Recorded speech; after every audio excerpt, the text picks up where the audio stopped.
Darsaveridze, მე ვარ სისტემური გამაგრების პრაქტიკოსი. ჩემი წინა განათლება, ანუ წინა რცოდნა ეფუძნება ფილოსოფიას, სოციოლოგიას, კულტუროლოგიას, ფსიქოლოგიას. Განლაგებებით, სისტემური განლაგებების მეთოდით დაინტერესდა დაახლოებით 2015 წელს, როდესაც მე თვითონ გავდიოდი ფსიქოთერაპიას, და თერაპიის დიდი ხანი მოვარდა. ზოგადად მოვარდა. სხვადასხვა მეთოდებში.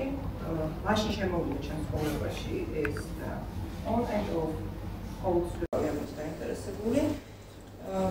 დაახლოებით 3 წლის წინ ორნახევარი წინ გადავწყვიტე, რომ დავიწყო ამის სწავლა და დავიწყე სწავლა მოსკოვის მეცნიერულ ინსტიტუტში. ხელს დღესაც ვსწავლობ და ეს არის სწავლება და პროფესიები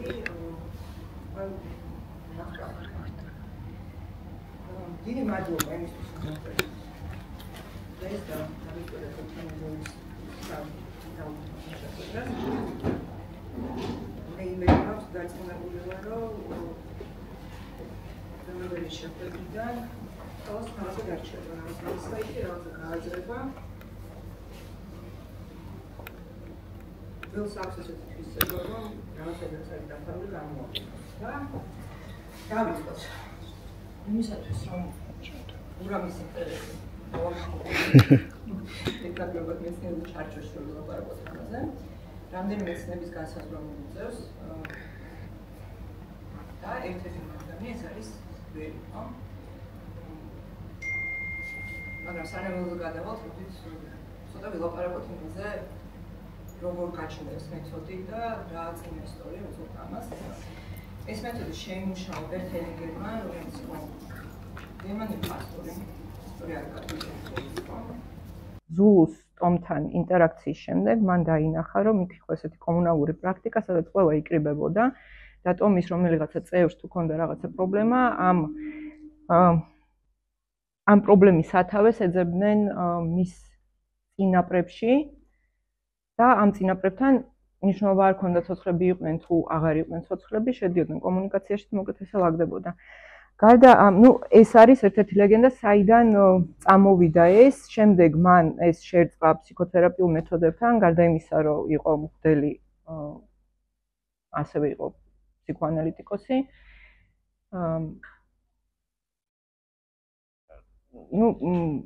მეთოდი სისტემური განლაგებების არის ფენომენოლოგიური მეთოდი, რაც ნიშნავს იმას, რომ დიდად მეცნიერულად ის არ აღიქმება, იმიტომ რომ მისი გაზომვა დღევანდელი ინსტრუმენტებით არის შეუძლებელი, თუმცა ის მუშაობს. და რის ხარჯზე მუშაობს? ანუ რა გააკეთა ჰელინგერმა ერთ-ერთ კონფერენციაზე, როდესაც მომხსენებელს ჰქონდა მოხსენება ბავშვზე. ჰელინგერი ჩადგა ამ ბავშვის მამის როლში და თქვა, რომ მამა, რომლის შესახებაც იყო მოხსენება და მომხსენებელი ამბობდა, რომ ის ამას გრძნობდა, ჰელინგერმა თქვა, რომ ის საერთოდ არ გრძნობდა ამას, რასაც თქვენ ყვებით. და ასე აღმოაჩინეს წარმომადგენლობითი აღქმა, ანუ რეპრეზენტატორის აღქმა, ანუ აღქმა იმ ადამიანის, რომელიც დგება საოჯახო სისტემის რომელიღაცა წევრის ადგილზე, რომელიც იქ არ არის, ის საერთოდ არ იცნობს მას და იწყებს იმ შეგრძნებების განცდას, იმ ემოციების განცდას ფიზიკურ დონეზეც, რასაც გრძნობს ის ადამიანი, რომელსაც ის საერთოდ არ იცნობს. ესე გაჩნდა ეს ფენომენი, რომელიც განასხვავებს სისტემურ განლაგებას თერაპიის სხვა დანარჩენი მეთოდებისგან და ამით არის ის უნიკალური. ეხლა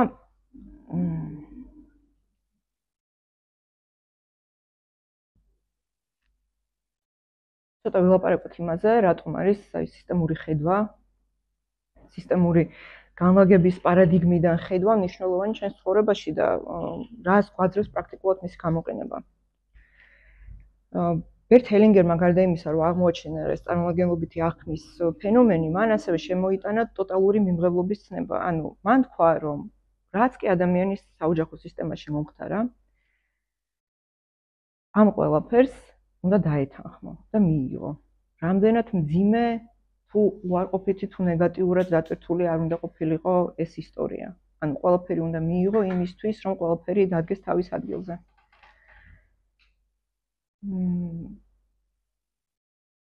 თუკი ეს არ ხდება, მიმღებლობა, შეგუება, დათანხმება იმ ძიმე კონტექსტებთან, ძიმე ბედთან, რომელიმე სისტემის წევრი განიცდიდა, მაშინ სცენარი, რომლითაც მან იცხოვრა, შეიძლება სხვა დრამატურგიით, მაგრამ აუცილებლად გამეორდება შემდგომ თაობებში. და ყველას გვაქვს ხო რაღაცა, აი ჩემ, რა ვიცი, დიდბებიას ქმარი გაექცა და მეც გამექცა. ან, რა ვიცი, ჩემმა დიდმა ბაბუამ ყველაფერი დაკარგა და ჩემმა ძმამაც ყველაფერი დაკარგა ითამაშა. ხო, ეს რატო ხდება ეს? რომ წარმოვიდგინოთ, რაში ვცხოვრობთ. ხო, ოჯახი არის პირველი სისტემა, რომელშიც ადამიანი გადის სოციალიზაციას, ანუ რომ ვიბადებით საოჯახო სისტემაში. შემდეგ უკვე სხვა სისტემის ნაწილები ხვდებით, როგორიც არის სახელმწიფო, სამსახური, ინსტიტუტი და ასე შემდეგ. მაგრამ პირველი და მთავარი სისტემა, რომელშიც ჩვენ ვიღებთ მონაწილეობას, რომელშიც ვართ, ეს არის ოჯახი. და ყველა სისტემას აქვს თავისი ველი. რა არის ველი? ხო, ეს არ არის რაღაცა არანაირი ეზოთერიკა მაგაში არ არის სინამდვილეში, როგორც ცდილობენ ხოლმე, ყველას თავის ხედვა აქვს, მაგრამ არანაირი ჯადოქრობა მასში არ არის. ველი არის ენერგოინფორმაციული სივრცე და ყველაზე ახლო მეტაფორა მასთან, რომელიც დგას, ეს არის ჰაერი. ჰაერს ყველანი ვსუნთქავთ. ხო, ჰაერს არ აქვს არანაირი ნება, ჰაერს არ აქვს არანაირი განზრახვა ჩვენს მიმართ, უბრალოდ არსებობს. იგივენაირად არის ველი, წარმოვიდგინოთ, რომ ეს არის რაღაცა საცავი, მეხსიერების, ემოციების, ისტორიების, რომელიც უბრალოდ არის. და ეს არის მოცემულობა.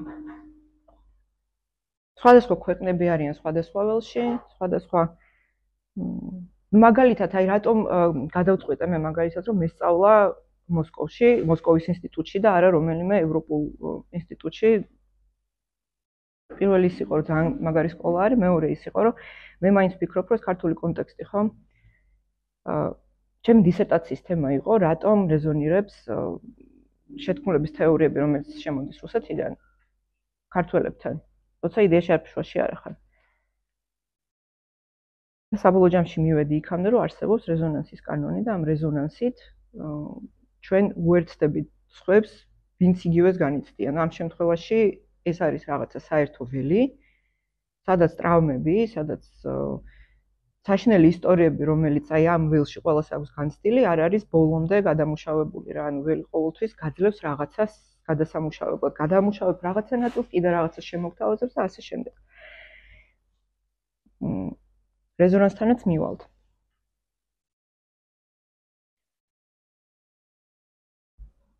ბერტ ჰელინგერმა აღმოაჩინა, დაადგინა უпростоრად, რომ ნებისმიერი სისტემა ეფუძნება სამ ძირითად კანონს. შემდეგ ეს კანონები ზოგი რაღაცებს ამატებს, მაგრამ არსებობს სამი ძირითად კანონი. ეს არის მიკუთვნების კანონი, ეს არის იერარქიის კანონი და ეს არის ბალანსის კანონი.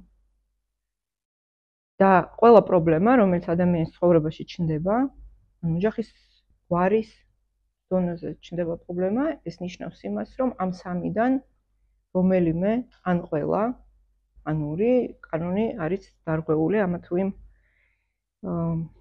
გზით. დავიწყოთ მიკუთვნების კანონით. მიკუთვნების კანონი გვასწავლის იმას, რომ ვინც კი ოდესმე ყოფილა სისტემაში, საგვარეულო სისტემაში, საოჯახო სისტემაში, ყველას აქვს უფლება ამ სისტემაში დარჩეს სამუდამოდ. ბოლომდე და ყოველთვის ეკუთვნოდეს ამ სისტემას.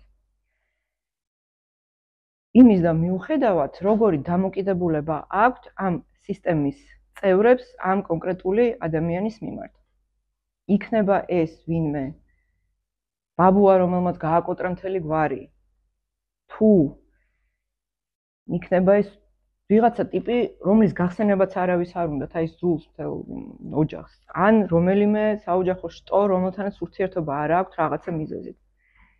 ყველას აქვს თანაბარი უფლება, რომ იყოს ამ სისტემაში სისტემის წევრები ხდებით დაბადებით ან იმით, რომ ამ სისტემისთვის რაღაცა შევქმენით, მათ შორის ცუდი. ანუ ადამიანი, რომელიც ვიღაცას კლავს ოჯახში, ოჯახის წევრის მკვლელი, ხდება ამ სისტემის ნაწილი. სხვათა შორის ჰელინგერის ჰიპოთეზით თუ აზრით თუ ვერსიით, არ ვიცი რა დავარქვათ, მაგალითად ძიმე ფსიქიკური დაავადებები ოჯახში მაშინ ვლინდება, როდესაც არსებობს მოკვლული და არსებობს მკვლელი და ეს ორი ენერგია ერთმანეთს ეწინააღმდეგება და ვერ მოდიან თანხმობაში. და მაგ შემთხვევაში ორივეს უნდა მიეცეს ადგილი თანაბრად.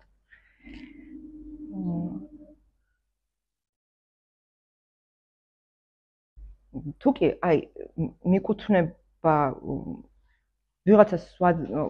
ვიღაცას არ ვაძლევთ საშუალებას, რომ ეკუთვნოდეს ჩვენ სისტემას, ეს ვლინდება დაწყებული, რა ვიცი, უფულობით, დამთავრებული ფიზიკურ დონეზე რაღაცა დაავადებების გაჩენით.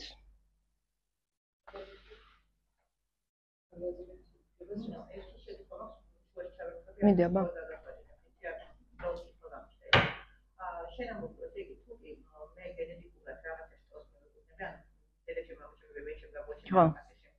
მე ამ დაგული პროვინციიდან განსაკუთრებით სოციალური ფენა შევიცვალო, სივრცე შევიცვალო, გარემო შევიცვალო, მე სამეფო პროცესი მანაირი გავხდა და ვერასდროს ვერ გამოვდივა, ანუ ჩვენ მოდივართ იქამდე შრი-ლანკაზე არის და აზიაში ზოგადად ეს ის რომ არიან შტოები, ესე ვთქვათ, არ აქვს უფლება მაგალითად ეს ოჯახის ეს სოციალური ფენის წარმომადგენელს მეორე, აი ჩვენ ვყავდათ ვიდეო, რომელიც იყო ტურიზმში და მას არ ჰქონდა უფლება რომ იურისტის ოჯახიდან მოეყვანა ვიღაცა ბევრი არიან ამ და იქნებ რომ გამრიდეს ოჯახიდან, იმიტომ რომ ჩვენ ვაბსოლუტურად ერთმანეთთან ვაიმალურებთ და იმას ვუშვით ერთმანეთს და ნუ ინდოეთში რო არის ეს კასტური სისტემა ხო? სისტემა საერთოდ ვიცით. ანუ ვიძახი რომ მან როაც ჩარჩენილები ბოლომდე და რაც არ უნდა ვიხლიჩო თუაცა ეს ყველაფერი ფაქტია. ნახე, კასტას სხვა რაღაცაა. კასტა არის სოციალური მოვლენა უფრო მეტად, ანუ კასტიდან კასტაში ზოგს შეუძლია რომ იმოძრაოს, ზოგს არ შეუძლია რომ იმოძრაოს. სისტემური კანონი ამბობს იმას, რომ შენ არავინ არ გავალდებულებს, რომ შენ დარჩე იქ, სადაც არის შენი ოჯახი, რომელიც სულაც არ მოგწონს, სადაც არის რა, მაგრამ შენ ყოველთვის ხარ მისი ნაწილი. ნებისმიერი შენი ნათესავი, რომელიც შენ არ მოგწონს და აი გახსენება არ უნდა არავის მისი, ის მაინც არის ამ ოჯახის ნაწილი.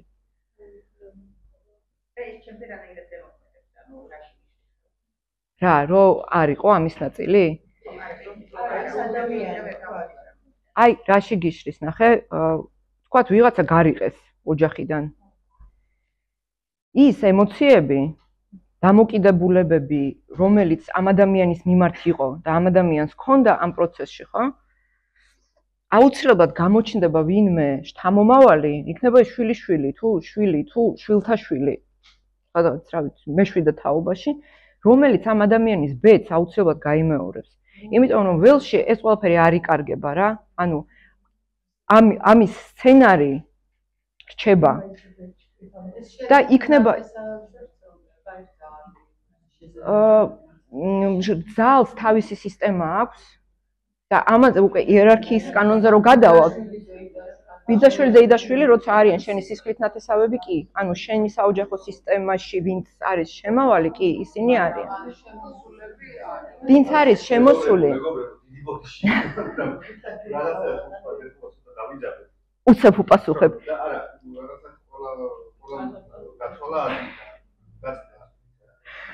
ვინც არის შემოსული, ის არის უკვე ახალი სისტემა. ანუ როცა შვილს მოყავს ცოლი, ან გოგო თხოვდება შვილი, ისინი ქმნიან ახალ სისტემას. ის რჩება ძველი სისტემის ნაწილი, მაგრამ ახალ სისტემას ყოველთვის აქვს უპირატესობა ძველ სისტემასთან. ამაზე ვილაპარაკებთ შემდეგ კანონში.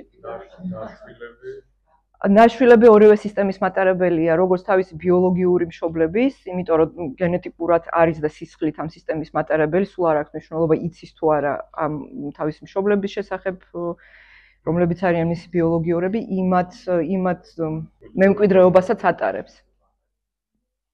კი. აი ის სისტემები, რა თქმა უნდა. აი რამე მეუბნება რომ მე ადამიანის თავი მეორე თავის სცენარის მდგომარეობას აი ისე არიდება ამის გასვლა შეიძლება და ამაზე უშუალოდ პრაქტიკა მუშაობს, როდესაც ვიღაცა იღებს ბავშვი. აი რაღაცა სცენარი გადმოიღო. ეს ნიშნავს იმას, ამ სისტემურ განლაგებაში ვეძახით გადახლართულობას, გადახლართვას, მე მგონი ქართულში სიმბიოზს ეძახიან. ანუ ესე, მაგრამ ეს არის რეალურად გადახლართვა ვიღაცის ემოციებთან და ვიღაცის განცდებთან და ვიღაცის ბედთან, ანუ ბედი ხო არ არის რაღაცა განყენებული ცნება. ვიღაცის ბედს იმეორებ, იმიტომ რომ ამ ვიღაცის მიმართ ხარ ლოიალური. ანუ მე ვერ ვიცხოვრებ ბებია ჩემზე უკეთესად, იმიტომ რომ ამ შემთხვევაში მე აღარ ვიქნები ბებია ჩემის ერთგული და ერთგულებისგან თუ ის იყო ღატაკი მთელი ცხოვრება, მეც ღატაკი ვიქნები მთელი ცხოვრება, ის თუ იყო უბედური, მეც ვიქნები უბედური. დაუშვათ ვიღაცა ამოშალე სისტემიდან, ხო, ისევ რჩებით მეკუთვნების კანონში. მაგალითად, ქალი დაურსულდა და გააჩინა ბავშვი ქმრის გარეშე, ხო? არ იყო გათხოვილი, გააჩინა ბავშვი და ოჯახმა გარიყა. ან ეს ბავშვი ჩააბარებინა ბავშვთა სახლში. ან დაიტოვა ორივე, მაგრამ ამ მამის შესახებ საცხოვრება არ უნდა არ არსებობს ეს. მაგ შემთხვევაში აუცილებლად არა. ველის კანონების თანახმად ეს ისტორია მარტოხელა დედის. არ არის აუცილებელი, რომ ეს ისტორია აუცილებლად გამეორდეს დეტალურად, რა, ანუ იგივე სცენარი მოხდეს, მაგრამ სხვა დრამატურგიით ვიღაცა აუცილებლად დარჩება მარტოხელა ბავშვთან. და აი, როდესაც უკვე მივდივართ იმ ჩიხში, ხვდებით, რომ ენერგია აღარც წინ არ მიდის, ხო? ანუ წინ არ მივდივართ, მაგ დროს ვაკეთებთ განლაგებას და ვუყურებთ, სად არის ეს ენერგია გაჭედილი და ხშირად აი უკუსვლით, ხო? ნებისმიერ ესეთი ტრავმული ისტორია ტოვებს თავის კვალს. ამის კვალ და კვალ, ამას პრაქტიკოსი აკეთებს, მივყვებით და მივდივართ იმ ისტორიამდე, სადაც ამ ყველაფერმა აიღო სათავე. და ვასწორებთ ამ სიტუაციას შეძლებს დაგვარად. აქ მნიშვნელოვანი არის ის, რომ იმ გამორიცხულ ოჯახის წევრებს ყველას მიეცეს თავისი ადგილი სისტემაში. და მაშინ მიკუთვნების კანონი იქნება დაცული. რაღაც გასაგებად ყვები ხო?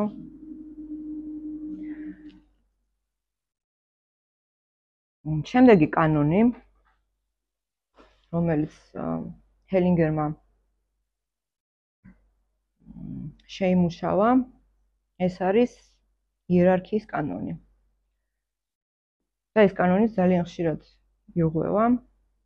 ეს კანონი ამბობს, რომ ყველას აქვს თავისი თანმიმდევრობა სისტემაში და ადგილის გარდა თავისი იერარქია აქვს. ანუ ის, ვინც მოდის სისტემაში პირველი, იქნება ეს ბებია ბაბუიდან დავიწყოთ, ის არის მთავარი ამ სისტემაში. ანუ რაც უფრო ადრე მოვიდა ადამიანი სისტემაში, ის უფრო ახლოს არის სისტემის ბირთვთან. და რაც უფრო გვიან მოდის ადამიანი სისტემაში, ის უფრო განებზეა, საზღვრებზეა. შესაბამისად, ბებიას და ბაბუას უფრო მაღალი რანგი აქვს სისტემაში ვიდრე მშობლებს. მშობლებს უფრო მაღალი რანგი აქვს სისტემაში ვიდრე შვილებს. შვილებში უფროს შვილს უფრო მაღალი იერარქიული ადგილი აქვს ვიდრე უმცროს შვილებს და აი აქ შემოდის საინტერესო რაღაცა.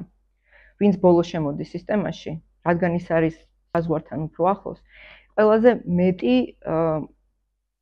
რისკი აქვს იმისი, რომ სხვასთან მოხდეს გადახლართვაში, თუ კი იერარქიის კანონი არის დარღვეული და რას ნიშნავს იერარქიის კანონის დარღვევა. იდეალურად, როცა გენოგრამას ვაკეთებთ, წარმოვიდგენთ, რომ ჩვენი მშობლები დგანან ჩვენს უკან, მათ უკან კიდე დგანან მათი მშობლები და ეს დინარე რო წარმოვიდგინოთ. ენერგია მოედინება ზემოდან ქვემოთ. მშობლებიდან შვილებთან.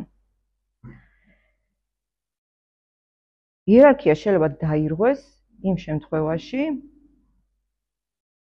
თუ მაგალითად შვილი გადაწყვეტს, რომ მან უნდა გადაარჩინოს მშობელი. და ეს არ ხდება შემთხვევით, ანუ ეს არ არის ცნობიერი გადაწყვეტილება, რომ წარმოვიდგინოთ მაგალითად დედმამა. აი აქ. მოგ დავიჭრო ესე. და აი ой, ხო, და მაგასარი.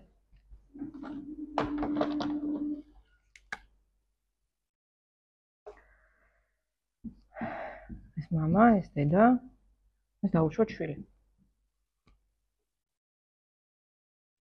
მაგათ, мама, დედა.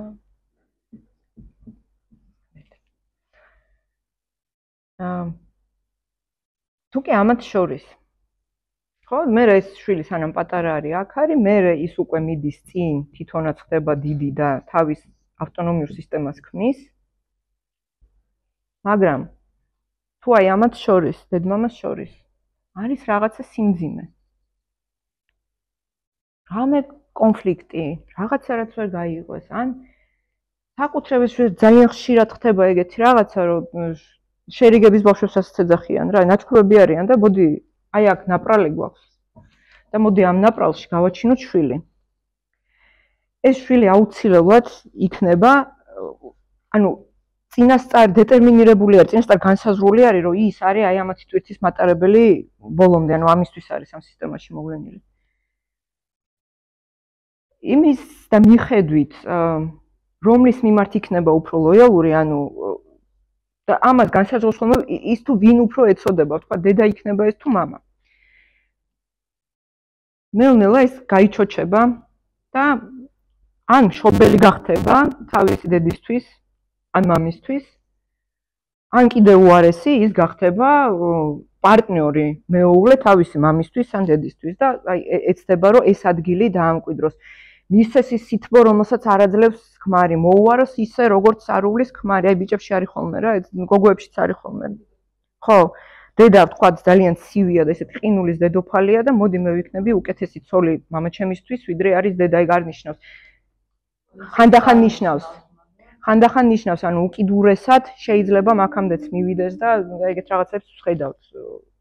მაგრამ უმეტეს შემთხვევაში ეს მაგას არ ნიშნავს, მაგრამ ნიშნავს იმას, რომ გოგო იქნება აი მამას გოგო და კოალიციას შეკავს დედის წინააღმდეგ, დედასთან ექნება ცუდი ურთიერთობა. ანუ როცა მშობელს და შვილს შორის არის ცუდი ურთიერთობა, აი ერთის სქესის მშობელს და შვილს შორის, მამას და ბიჭს შორის, ან გოგოს და დედას შორის, ეს ნიშნავს იმას, რომ აი ამ ნაპრალში ეს ბავშვი ცდილობს გამოასწოროს მათი ურთიერთობა. ეგ ნიშნავს იმას, რომ იერარქია უკვე არის დარღვეული და უკიდურეს შემთხვევაში, მაგალითად, აი წინა კანონით რო ავიღოთ, ესეთი кейსი, მამა მიატოვა დედა და შვილი და საერთოდ ამოშლილი არის ცოცხლების სიიდან, ანუ არანაირი კონტაქტი არ აქვს ბავშვს ამ კაცთან. შეიძლება არც იცის სად არის, ანუ იცის სადაც არის, მაგრამ კონტაქტი არ აქვს. ამ შემთხვევაში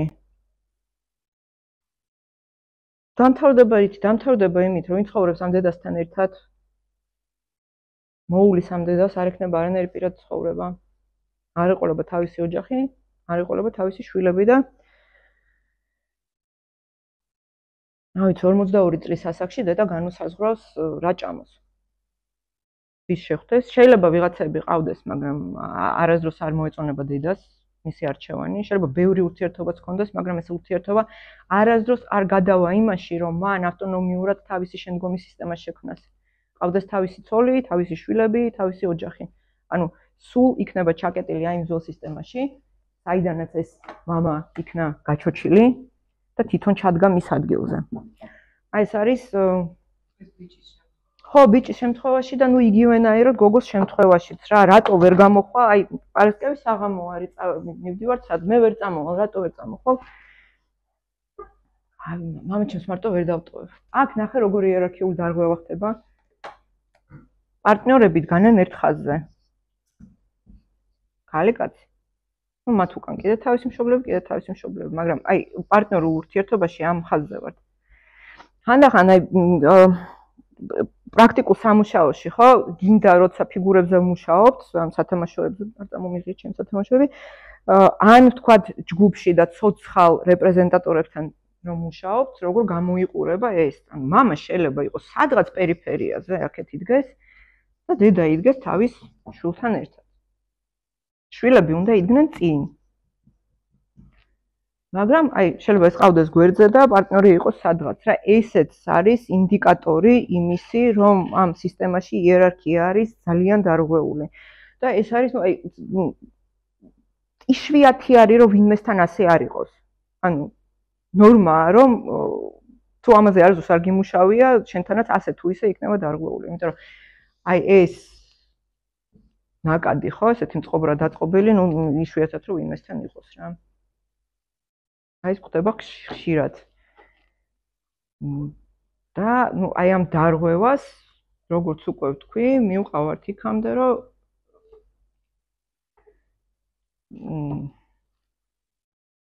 ენერგია არ მიედინება ისე, როგორც უნდა მიედინებოდეს წინაპრებიდან შთამომავლებისკენ. ეს საერთოდ არ ნიშნავს იმას, რომ აი ეს მთელი ხალხი, რომელიც არის აქ წარმოსახული, რეალურ ცხოვრებაში კარგ ურთიერთობაში არიან ერთმანეთთან.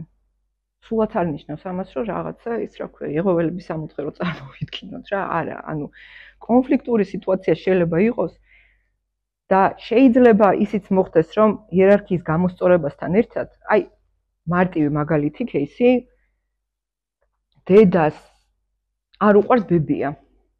ნაჩხუბარი არის თავის დედასთან რა. დანახვა არ უნდა, გაგონება არ უნდა და შვილები ყავს დატვირთული იმით, რომ ამ ბებიას სული, არა პროდუქტები მიაქვს, რა ვიცი, კომუნალურებს უხდა, ანუ ბებიასთან ინტერაქცია აქვს გადაცემული თავის შვილებზე თვითონ განზე არის გამდგარი. იმ შემთხვევაში თუ აი ამ იერარქიას განლაგების მეშვეობით გამოვასწორებთ და შვილები ეტყვიან დედას, რომ დედა ხედავ თქვენ ურთიერთობას შენი ცხოვრება, შენ დიდი ხარ, მე პატარა ვარ, აი ეს არის საკვანძო ფრაზა, რომელსაც ვიყენებ, შენ დიდი ხარ, მე პატარა ვარ, ამით ვასწორებთ იერარქიას, შენ ხარ დიდი, მე ვარ პატარა. და შენ ხარ დიდი და მიდი და შენ დედას შენ თვითონ მიხედე. ამას შეიძლება ისეთი განხეთქილება მოყვეს, როგორც არ ყოფილა. რა, მაგრამ ეს სისტემა შეიძლება ძალიანაც დაალაგებული იყო და მუშაობდა როგორც მუშაობდა რა, ფუნქციონირებდა აქამდე. ეს არ ნიშნავს იმას, რომ სწორად ხდებოდა ყველაფერი. მაგრამ იერარქიის გამოსწორებით შეიძლება სკანდალიც იყოს ოჯახში და ხშირადაც ხდება ეს. საქართველოს. არა მარტო საქართველოში, ანუ ყველგან ეს ხდება, მეტად თუ ნაკლებად, მაგრამ პოსტსაბჭოთა სივრცეში ეს პრობლემები ძალიან მსგავსია. ჩინეთში სხვა პრობლემებია. სადღაც სამხრეთ ამერიკაში სხვა სტრუქტურები აქვს ოჯახის, სხვა რელაციები აქვს ოჯახში, სხვა დამოკიდებულებები აქვს და ემოციური პაკეტები სხვანაირია. აქ მეტად ნაკლებად, იმიტომ რომ რაღაც მეორე მსოფლიო ომის აქეთ ბანაკში იყავი, იმიტომ რომ სტალინური რეპრესიები გაქვს გამოვლილი ყველას ერთნაირად, იმიტომ რომ ქონება ჩამოგართვეს და აი ეს ვლინდება სხვათა შორის ძალიან ხშირად. ქონების კონფისკაცია და გაკულაკება და რაღაცა აი ამ თაობებში მაგალითად დომანიაში ვლინდება ძალიან ხშირად. როცა ოჯახები რჩება საფკარის გარეშე და როცა ჩაქექავ კარგად აღმოჩნდება, რომ ვიღაცა დიდი ბაბულა იყო, რომელიც ყველაფერი დაკარგა. და ეს შვილთაშვილი არის ლოიალური დიდი ბაბუის, რომელიც თვალითაც არ ნახავს. მაგრამ ოჯახში სულ იყო იმის შიში, რომ ქონებას დავკარგავთ. და ვიღაცამ ეს თავის თავზე აიღო. აი არანაირი ეს რა ქვია, მისტიკა და მაგია და რაღაცა გაყენებული და ფილოსოფიური ან ყოველში არ არის. ჰელინგერი ბოლოსკენ ამბობდა, რომ თავიდან ეძახა ფსიქოთერაპიას, იმიტომ რომ იმ წლებში ლეგიტიმაციას ფსიქოთერაპია ეძლეოდა, ბოლოს ის ამბობდა, რომ სისტემური განლაგებები ეს არის პრაქტიკული ფილოსოფიის მეთოდი.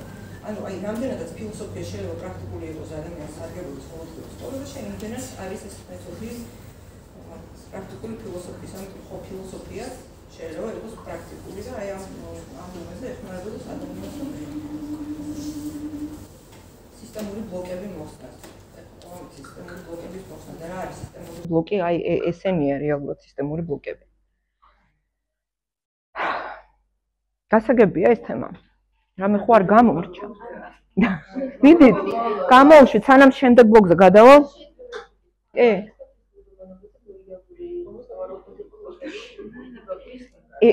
ერთ რაღაცას ჩავამატებ, ერთი და იგივე პრობლემა არასდროს არ ნიშნავს ერთ და იგივე ფუძეს. ანუ ლუდომანის მიზეზი შეიძლება კიდე რამე სხვა იყოს, სანამ განლაგებაში არ ნახავ, რასთან გაქვს საქმე, წინასწარ ვერადროს ვერ იტყვი. кейსი მოვიყვანე უბრალოდ ან. კი.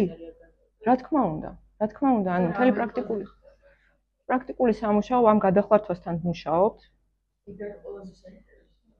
ხო. ეს პრაქტიკა რა?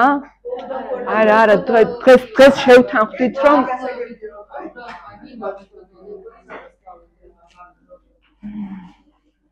მაგალითად არა, არანაირი ტრანსი, უბრალოდ ჩვენ ხედავთ მის ბედს. აი დიდი ბებია, ხო? დიდი ბები ახსენე, რომელსაც ჰქონდა რაღაცა მძიმე ტვირთი.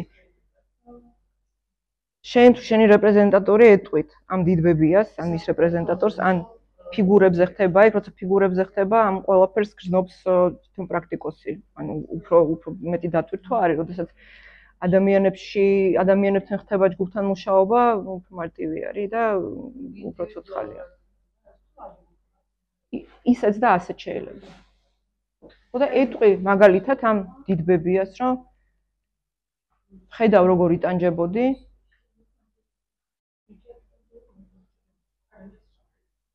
მაგრამ შენი ტვირთი, ჩემი ტვირთი არ არის. და რა თქმა უნდა. ხშირად ხდება, რომ რეპრეზენტატორები იწყებენ რაღაც ისტორიების მოყოლას, რომელიც საერთოდ კლიენტს არ აქვს ცნობიერი ცოდნა ამ ისტორიის შესახებ, მაგრამ რეპრეზენტატორი ჩადგა რაღაც ადგილზე და დაიწყო რაღაცების მოყოლა, თავისი შეგრძნებების, თავისი სხეულში შეგრძნებების, ხო? ამ სურათის და სხვებთან სხვებისგან ინფორმაციების შეგროვების, რეპრეზენტატორებისგან ინფორმაციების შეგროვების, სურათის აღდგენა შეიძლება. თუმცა, აქ კიდევ ერთი მომენტი არის, საერთოდ არ არის აუცილებელი რომ არქეოლოგიის ჟინიარება რაღაცა ექსპერიმენტის სახით, რომ ზუსტად იცოდე რა მოხდა, მაგას მნიშვნელობა არ აქვს, ჩვენ ხედავთ რა ენერგია დგას ამის უკან და ამ ენერგიასთან მუშაობთ. ანუ მიზანი არა ყოველთვის, მაგრამ რიგ შემთხვევაში არის ან რაღაცა კავშირის გაწყვეტა კი არა. ტვირთის დაბრუნება იმასთან, ვინც არის ვისიც ეს ტვირთი არის, რომ ის აღარ გადაეცემოდეს თაობიდან თაობაში. პატივისცემით, აღიარებით და მადლიერებით. და სიტყვაზე თუ ეს ადამიანი აღარ არის, მაგალითად გაკულაკების თემა ხალხს ძალიან ბევრს გვეხება, ჩემი მხრიდან, დედას, მამას, ყველა მხრიდან ეს ძალიან დიდი ტრავმა იყო, მაგრამ იუმორი ალბათ პრინციპში ყველას შვილის იმ დონემდე, რომ დედა ჩემის გვარი არ ვიცით, იმიტომ რომ დიდმა ბაბუამ ასე ვთქვათ შეიცვალა, გადასახლებები იყო, ანუ ესეთი ძიმე ისტორიები, მაგრამ ასე ვთქვათ იუმორით. და იყო ოჯახის ესეთი წარება, მაგალითად ბებია, ერთის მხრივ დიდი ბებია, იყო შვილების დაყოფა, მეტი სიყვარული, ნაკლები სიყვარული და მაგალითად მე რომ ვიცი ისტორიებიც, ვიცი ზუსტად როგორც ხდებოდა ეს ყველაფერი, მე მაგალითად ვარ იმისგან აღარ არსებობს ეს ადამიანი, გარდაიცვალა ორი ადამიანი ჩემს ოჯახში, რომლის მიმართაც მე არანაირი ბმა არ მაქვს და არ მინდა მქონდეს, მაგრამ თუ არის ის მომენტი, რომ ნუ ჩემს როდესაც შვილების გაყოფაზეა საუბარი, აქ არანაირი ფინანსური ხარა გეხება, მიდის, მოდის, ფარგზეთგები, ეს რაღაცა ინდივიდუალური არის, ხო? ყველას ხარ შეყურებ ხელებში და რა დამიტოვეს. შენ რა გააკეთე, რაც დაგიტოვეს, ეს სხვა თემა არის, მაგრამ აი ეს კონკრეტულად სიტყვაზე ორი ადამიანი, რომელიც აღარ არის და მე არანაირი სურვილი არ მაქვს პირადად მათთან კონდეს არანაირი, ასე ვთქვათ, არ მინდა რომ იყოს ჩემი ოჯახის ხის ეტყვი რომ კარგად და როგორ ხდება ის რომ არ მინდა რომ არ ვერ ვიზიარებდი მათ შეხედულებებს, ნუ არ არის ჩემთვის წარმოუდგენელი აღიარება არ არის. არა, აგრესიაც არ მაქვს, უბრალოდ იმდენად წარმოუდგენელი იყოს ქცევები ჩემთვის, რომ არანაირი ის არ მინდა მქონდეს შეხება რა. არ მინდა რომ ეს იყოს ჩემი ეს ყველა ჯერზე ესე ყალიბდება და ან ხვალის სისტემებია დიდებია სიტყვაზე სხვადასხვა მხრიდან, ანუ ერთი მხრიდან არა და ნუ ვერ ვიზიარებდი მე ადამიანის ერთი არ ვიცნობდი, მაგრამ ვიცი ისტორიები და საკმარისია, ვიცნობდი კარგად, მაგრამ არ არის რა ეს მისი სისტემა სიტყვაზე ფილოსოფია მიდგომები არ უდრის სიმპათიას არ უდრის დათანხმებას და არ უდრის გაზიარებას მისი შეხედულებების. აქ ლაპარაკი არის იმაზე, რომ ამ ადამიანს აქვს ადგილი ამ სისტემაში და როგორ უნდა დააცალკავა სიტყვაზე იქნება ჩემი სისტემა, მისი სისტემა. თუ ის არის შენი ოჯახის ნაწილი, ვერ გავხსენებ. ანუ სისტემა შეიძლება აკეთო, რომ შეხედო და მისცი ადგილი, რომ ოკეი, შენ ხარ ჩემი ოჯახის ნაწილი. იგი მას არ ნიშნავს, რომ შენ გიყვარს. ან ის ადამიანი შენთვის მისაღებია. თანხმობით უნდა შეხედო ამას როგორც პროცესს. ფაქტი მივიღეთ და აღქმულია, მიღებულია. ანუ ენერგიულად რო ჩაიხსნა. მაგრამ რაღაცა რო გახსენდება, ისეთი დამოკიდებულება არის თუნდაც რომ. ხოდა ეგ არ უნდა. ეს ათპატიებას არ ნიშნავს. შეიძლება ვერაპატია, მაგრამ ყოველ შემთხვევაში პატიება ცოტა რთული ფენომენია, შეიძლება ბოღმა და პატიება კიდე სხვა კონცეფცია არის, მაგრამ შეიძლება ვერაპატია, მაგრამ ნუ არ იყოს ეს შენთვის აქტუალური და არ იყო ამითი რაღაც შინაგანად არ შეგჭამოს. გაიარე, გაუშვი და შენადგილოს ხარ ის თავის. ელინგერის აზრით ყველაფერი რაც ხდება, მათ შორის ის ცუდი რაც ხდება, ის ზიანი, რომელსაც ადამიანები ერთმანეთს აყენებენ, ხდება სიყვარულის გამო. ანუ ყველაფრის უკან დგას სიყვარული. ანუ ის რომ თქვათ ვიღაცამ შეიძლება ერთი შვილი ოქროში აბანავა და მეორე შვილი ფინანსებს არ მინდა, აი სიყვარულის თემასაც მარტო მხოლოდ რა ფინანსების გამო არა, ფინანსები წეყოთ და ან მაგაზე უკვე ბალანსის შეგელაპარაკე. ზოგადად რასაც მშობლები და წინაპრები გვაძლევენ, უნდა მივიღოთ მადლიერებით, იმიტომ რომ ეს არის ის ისი მოცემად შეეძლოთ. სხვადასხვა მიზეზების გამო შეიძლება ვერ ხდებოდნენ, რომ სხვანაირად შეეძლოთ. შეიძლება არ უნდათ და მაგით არ გაძლევდნენ ამაზე მეც, მაგრამ ეს არის ის, რაც მოგწევს. ესე იგი, იმ მომენტისთვის, როცა ეს არის დამდგარი ფაქტორი, აი ეს მოგწევს, ამაზე მეტის მოცემა არ შეიძლება. ანუ ვივარაუდოთ, რომ ადამიანებმა გააკეთეს თავისი შესაძლებლობების მაქსიმუმი. თუ ყველა შეშმარებით ბოლშევიკს და ბოროტების მაქსიმუმი შეგეცდა. იღებ ამას თანხმობით, იმ ფასად რა ფასიც დაგიჯდა. იმიტომ რომ მარტო არ სიყვარული არ არის პრობლემა, გაცილებით უფრო დიდი ძალადობის შემთხვევები არსებობს, ხო? რომელსაც ძალიან რთული არის, რომ აი ამას პროფესიულადაც რთულია, რომ თანხმობით შეხედო. მაგრამ უნდა შეხედო, რომ ეს მოხდა, ეგ არ ნიშნავს პატიებას კიდევ ერთხელ. არა, კი მესამის შემთხვევებში პატიება არის მარტივი აზრს არ არის. მიღწევადია. ბევრი შემთხვევაში მიღწევადი არ არის და თუ ადრე ლაპარაკობდა, რომ მშობლებს უნდა აპატიო, ან მეგობრებია ან ვიღაცას. აუცილებელი პატიება არ არის აუცილებელი პატიება. აუცილებელი არის აზიარება და თანხმობა იმასთან, რაც ხდებოდა მათ ბედში და იმასთან რა ფასადაც მოვიდა ეს შენამდე. ჰელინგერი ამბობდა, რომ სისტემური განლაგება, როგორც რიტუალი დავარქოთ, ხო? ამბობდა, რომ ეს არის ლიტურგია.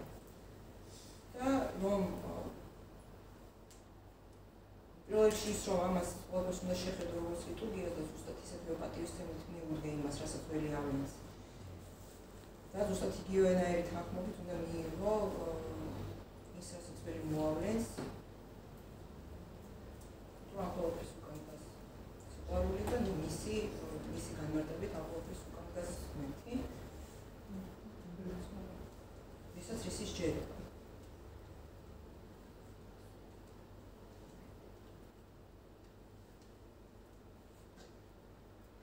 აი აქ უბრალოდ საინტერესო თემა არის, მაგრამ აი აქ ხო არის რაღაცა იგრძნობა ენერგია, ანუ ყველა სიტყვის უკან დგას რაღაცა ენერგია.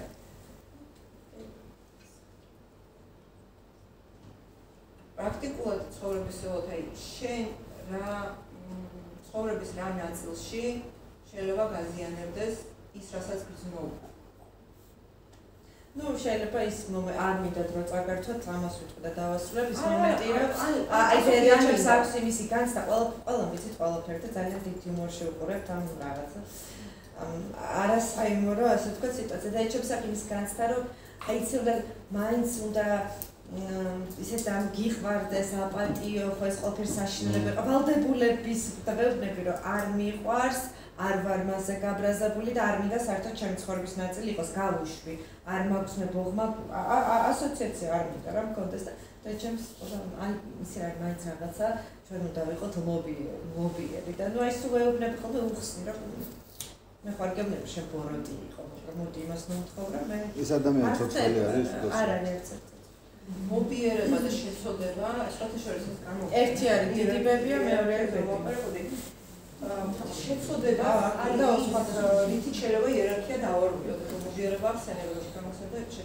შეცოდებაც იმაშიც ადამიანი რომ გეცოდება იმით ამ ადამიანს აპატარავ თან ამენად მას უმცროსის პოზიციაში თქვა რა ვიცი ბაბუა გეცოდება დააპატარავე და უკვე ის გახდა რა ქვია უმცროსის სისტემაში რომ სამ დროს არის ოღონდ ჩემს სამსახურში რეგიონი როგორც უწევი სისტემაში ის დააპატარავე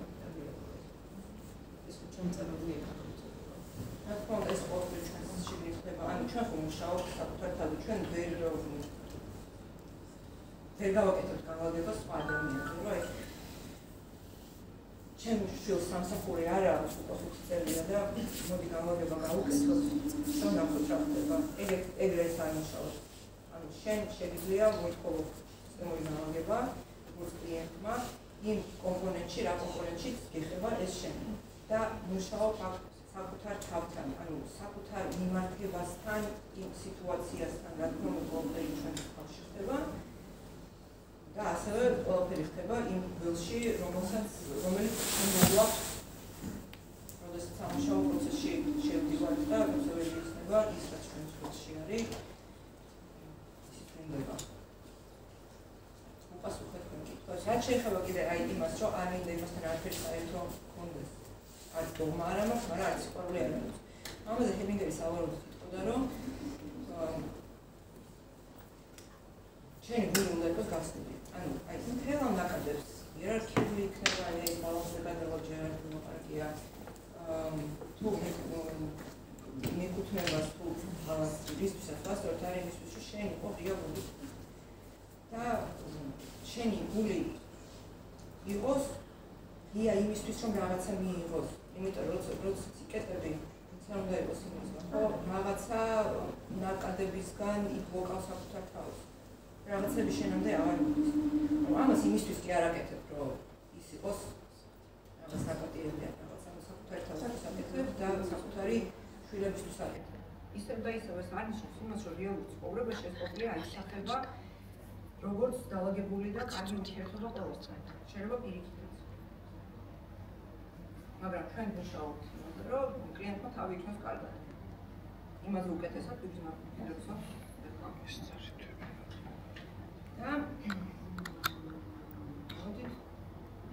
და რამე დარჩა გავგებარი იერარქიასთან მიმართებაში. ნინო, იცი რა კითხვა მაქვს ბოდიში. ნუ ეს ყველას სამწუხარო რეალობაა, რომ ძირითადად ინგრევა ოჯახები და აი მაგალითად მიყავი ოჯახში შენ შექმენი შენი სისტემა რაღაცა დიდი ბებია ბაბუი შემოვიდა რძალი რაღაცა ერთი ადამიანი შეიქმნა აქედან ვერ გამოდის მაგრამ მე დაინგრა ეს ოჯახი ეს ბავშვები მოყვება ან დედას ან მამას სულ ერთია რომელს თქვა რომელი აქტიურობს და შეიქმნა მეორე ოჯახი რომელიც ანუ უკვე თავისი ახალ სისტემას აყალიბებს როგორც ხდება ხო ანუ შენ რასაც ხსნი მაგის მიხედვით და ამ შემთხვევაში რა ხდება ეს ბავშვი რომელ სისტემებს შორის არის გაჭედილი ან რა ხდება ანუ შენ როგორც მითხარი ზემოქმედებას ეწევა თქვა როგორც ნაშვილების პრინციპით თუ წავედით ნაშვილები ბავშვისთვის თუ გენეტიკური კოდიც არის ამ სისტემური განლაგების სისტემის და იმ ოჯახისაც რომელიც მისი ეხლა ვთქვათ ცხოვრობენ მასთან ერთად ესევე იგივე პრინციპი გამოდის ამ ბავშვისადმი რომელიც ან მამას გადმოყვა ან დედას გამოყვა და ორ სისტემას შორის გაიჩხირა მან რა ხდება და როგორ შეიძლება ამის დალაგება ისე რომ ვთქვათ არ დაზიანდეს იგივე ან ბავშვის ფსიქიკა ან ის აურა და იერარქია არ დაიყვეს აი იქნება ეს რა 1 2 3 4 თუ 5 ქმარი იქნება ეს თუ არა მნიშვნელობა ანუ ბავშვს რა არის კარგი ბავშვები მაინც აქეთ არის ის არ უნდა იყოს და მაშინ ამ შემთხვევაში ეს ბავშვები მამინაცვლის სისტემის ნაწილი ხდებიან იმ შემთხვევაში თუ ის იღებს მონაწილეობას თავდაში მაშინ იმის სისტემაში შედიან და თავისი ბიოლოგიური მამის სისტემაში აუცილებლად შედიან. მნიშვნელოვანი არის ის, რომ რამდენი პარტნიორი უნდა ყავდეს ადამიანს ცხოვრების განმავლობაში იქნება ეს კარი თუ ცოლი, ესენი ყველა იდგნენ აი ამ თანმიმდევრობით რა, ანუ ყველა იყოს ერთ ხაზზე და არა ვიღაცა გადასროლილი უკან, ან ვიღაცა სადღაც გადაკარგული რა, მოგამის არის რომ ყველა იყოს თავის ადგილზე. ანუ იერარქია არ უნდა აიგოს. სხვის პასუხისმგებლობა არ უნდა აიგოს ესე. ხო, იმიტომ რომ სხვა შემთხვევაში ეს ბავშვები ვინცაც მიმოიხანდება კაცმა არის რა, ვის შორის ჩადგებიან, ვის გადარჩენას დაიწყებენ და ასე შემდეგ. აი, შეიძლება დაიხოვნე კიდე შობლებს აქვთ ესეთი რაღაცა, საკუთარ თავს აყენებენ წინ ბავშვები უკან არიან, ეს არასწორია. ამას ბავშვებს ვიცავთ, ამით არა არის ხომაკით ენერგიის განსაკუთრების კალაპოცე წინააღმდეგია. ამით ეღება ბალანსი. რა ბალანს განუწევ ხა? ავსენი? კი.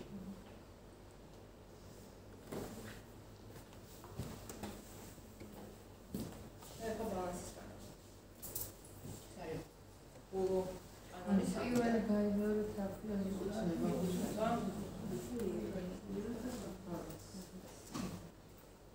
მეორე არის იერარქიის კანონი და მესამე არის ბალანსის კანონი,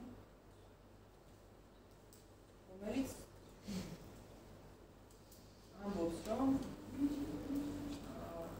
გაცემასა და მიღებას შორის უნდა იყოს ბალანსი. აი როცა ვიტყვით ურთიერთობა გინდა მეგობრულ გინდა პარტნიორს შენ რაღაც გამიკეთებ მეს მომეწონა ამას ცოტა მეტი გავიკეთებ მე შენ კიდევ ცოტა მეტი გავიკეთებ და ასე ჩვენ შორის აიდება ურთიერთობა რომელიც შემდეგში ხდება მნიშვნელოვანი ოჯახში მასე არ არის ოჯახში მშობლებიდან შვილზე სიცოცხლე უპირობოდ გამოდის, დავარქვათ ამას საჩუქარი და არანაირი პირობა ეს სიცოცხლე, ეს საჩუქარი არ უნდა იყოს დაგჭირებული არანაირი პირობით, რომ ჩვენ სიცოცხლე გაჩუქეთ და ეხლა შენ 13 მილიონი შევაგო. იდეალური ვარიანტი. ექიმენდა გამოფიტურ მერსიპერში გაჩუქეთ და აბა შენ ეხლა მე ოჯახს გამოადექი. ან რაღაც არა. აი ეს უკვე არის ბალანსის დარღვევა, როცა რაღაცა იპოთეკით ითვირთება ადამიანის სიცოცხლე. მაგ შემთხვევაში თუ ამ სიცოცხლიდან რაღაც მოლოდინები არის, რომ მან უნდა დააბრუნოს ეს უდიდესი საჩუქარი, რომელიც მას მიეცეთ, რომ მაგაზე მეტი არაფერი არ არის, რაც ჩვენზე გამოდის რა. ის იწყებს უკიდურეს შემთხვევებში განვიხილოთ, ხო? მაგალითად, ქალი, რომელიც დაიბადა დღენაკრული, დაიბადა ვისაც არც ინკუბატორები არსებობდა რაღაცა, დედამისმა რაღაცნაირად ამ ბოთლებში ჩადო მიიყვანა აცოცხლა რაღაცა და ეხლა დედმამა დიდი ხნის გადაცვლილები არიან, მაგრამ მან მთელი ცხოვრება თავისი მიუძღვნა იმას, გახდა მათ შორის ექიმი იმისთვის, რომ თავისი დედისთვის მოეღო. არა საკუთარი ოჯახი, არა საკუთარი შვილები, არაფერი. მერე ეს მშობლები დამარხა და არც მე არაფერი. მაგაცემება შეიძლება. ეს არის კლასიკური მაგალითი, როცა ბალანსი ირღვევა. და გარკვეულწილად ასეთ დამოკიდებულება სოციალურად ახალისებულიც არის რა, აი როგორ უგულისხმობს შობლებს რომ ახლა პატივი. ერთადერთი ან ნებისმიერ ვარს, ნებისმიერ ოჯახს, ნებისმიერ აერთიანებას, რომელიც მართული არის იმაზე, რომ სიცოცხლე გაგრძელდეს, ინტერესი არის ის, რომ ენერგია, რომელიც გვეძლევა ჩვენი სიცოცხლით, გადაცემული იქნას სიცოცხლეზე და თავის ეს მეტაფორას იყენებს, რომ წერი დინარე. ანუ შეუძლებელია, რომ დინარის კალაპოტი შეუცვალო ისე, რომ დინება დაიწყოს უკან, ხო? დინარები უკან რო დინებას აპოკალიფსია. ფიზიკურად არის შეუძლებელი. აი როგორც კი ამ უკან გადასვლას ვიწევთ ენერგიის აღარ მიცემს ბალანსი ირღვევა, იმიტომ რომ რეალურად შვილები არ არიან ვალდებულები ენერგია დაუბრუნონ შვილებს. ისინი ვალდებულები არიან ენერგია გადასცენ შვილებს. შვილები თუ არ ყავთ გააკეთონ რაღაცა პროექტები, ანუ გააკეთონ ისეთი რაღაცა, რომ სიცოცხლე გაგრძელდეს. ეგ იმას არ ნიშნავს, რომ მშობლები უნდა მიატოვონ, მაგრამ ნიშნავს იმას, რომ შენი დროის, რა ვიცი, 10% მეტი არ უნდა მიდიოდეს იმაზე, რომ ენერგიას აბრუნებდე უკან. აი, მაგალითად ადამიანებს, როცა ძალიან უჭირთ საკუთარი შრომის ადეკვატური საფასურის განსაზღვრა და საფასურის აღება, ხო, ეს ამას უკავშირდება. ну, ვერასახელებ იმას, შენ ჩადებულ ენერგიაში რამდენი გინდა, რომ გაგიბრუნდეს. და მე მიდის ფრუსტრაცია. ну, აი, იმდენი გავაკეთე და მე არ გაწევს. ან მაგალითად, აი, ვიღაცამ რაღაცა გაგიკეთა.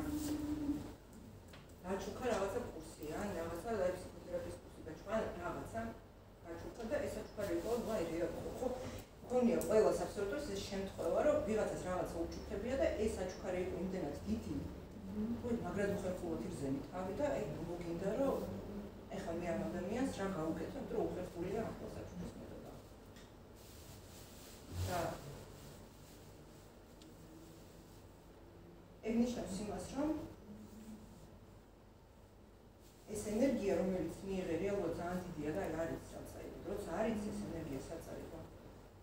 მე რიცხვ ამის გამოფასურებას, რომ მიიღო ეს კურსი კარგი, მაგრამ მეგონი მეაცარდი არ იქნა.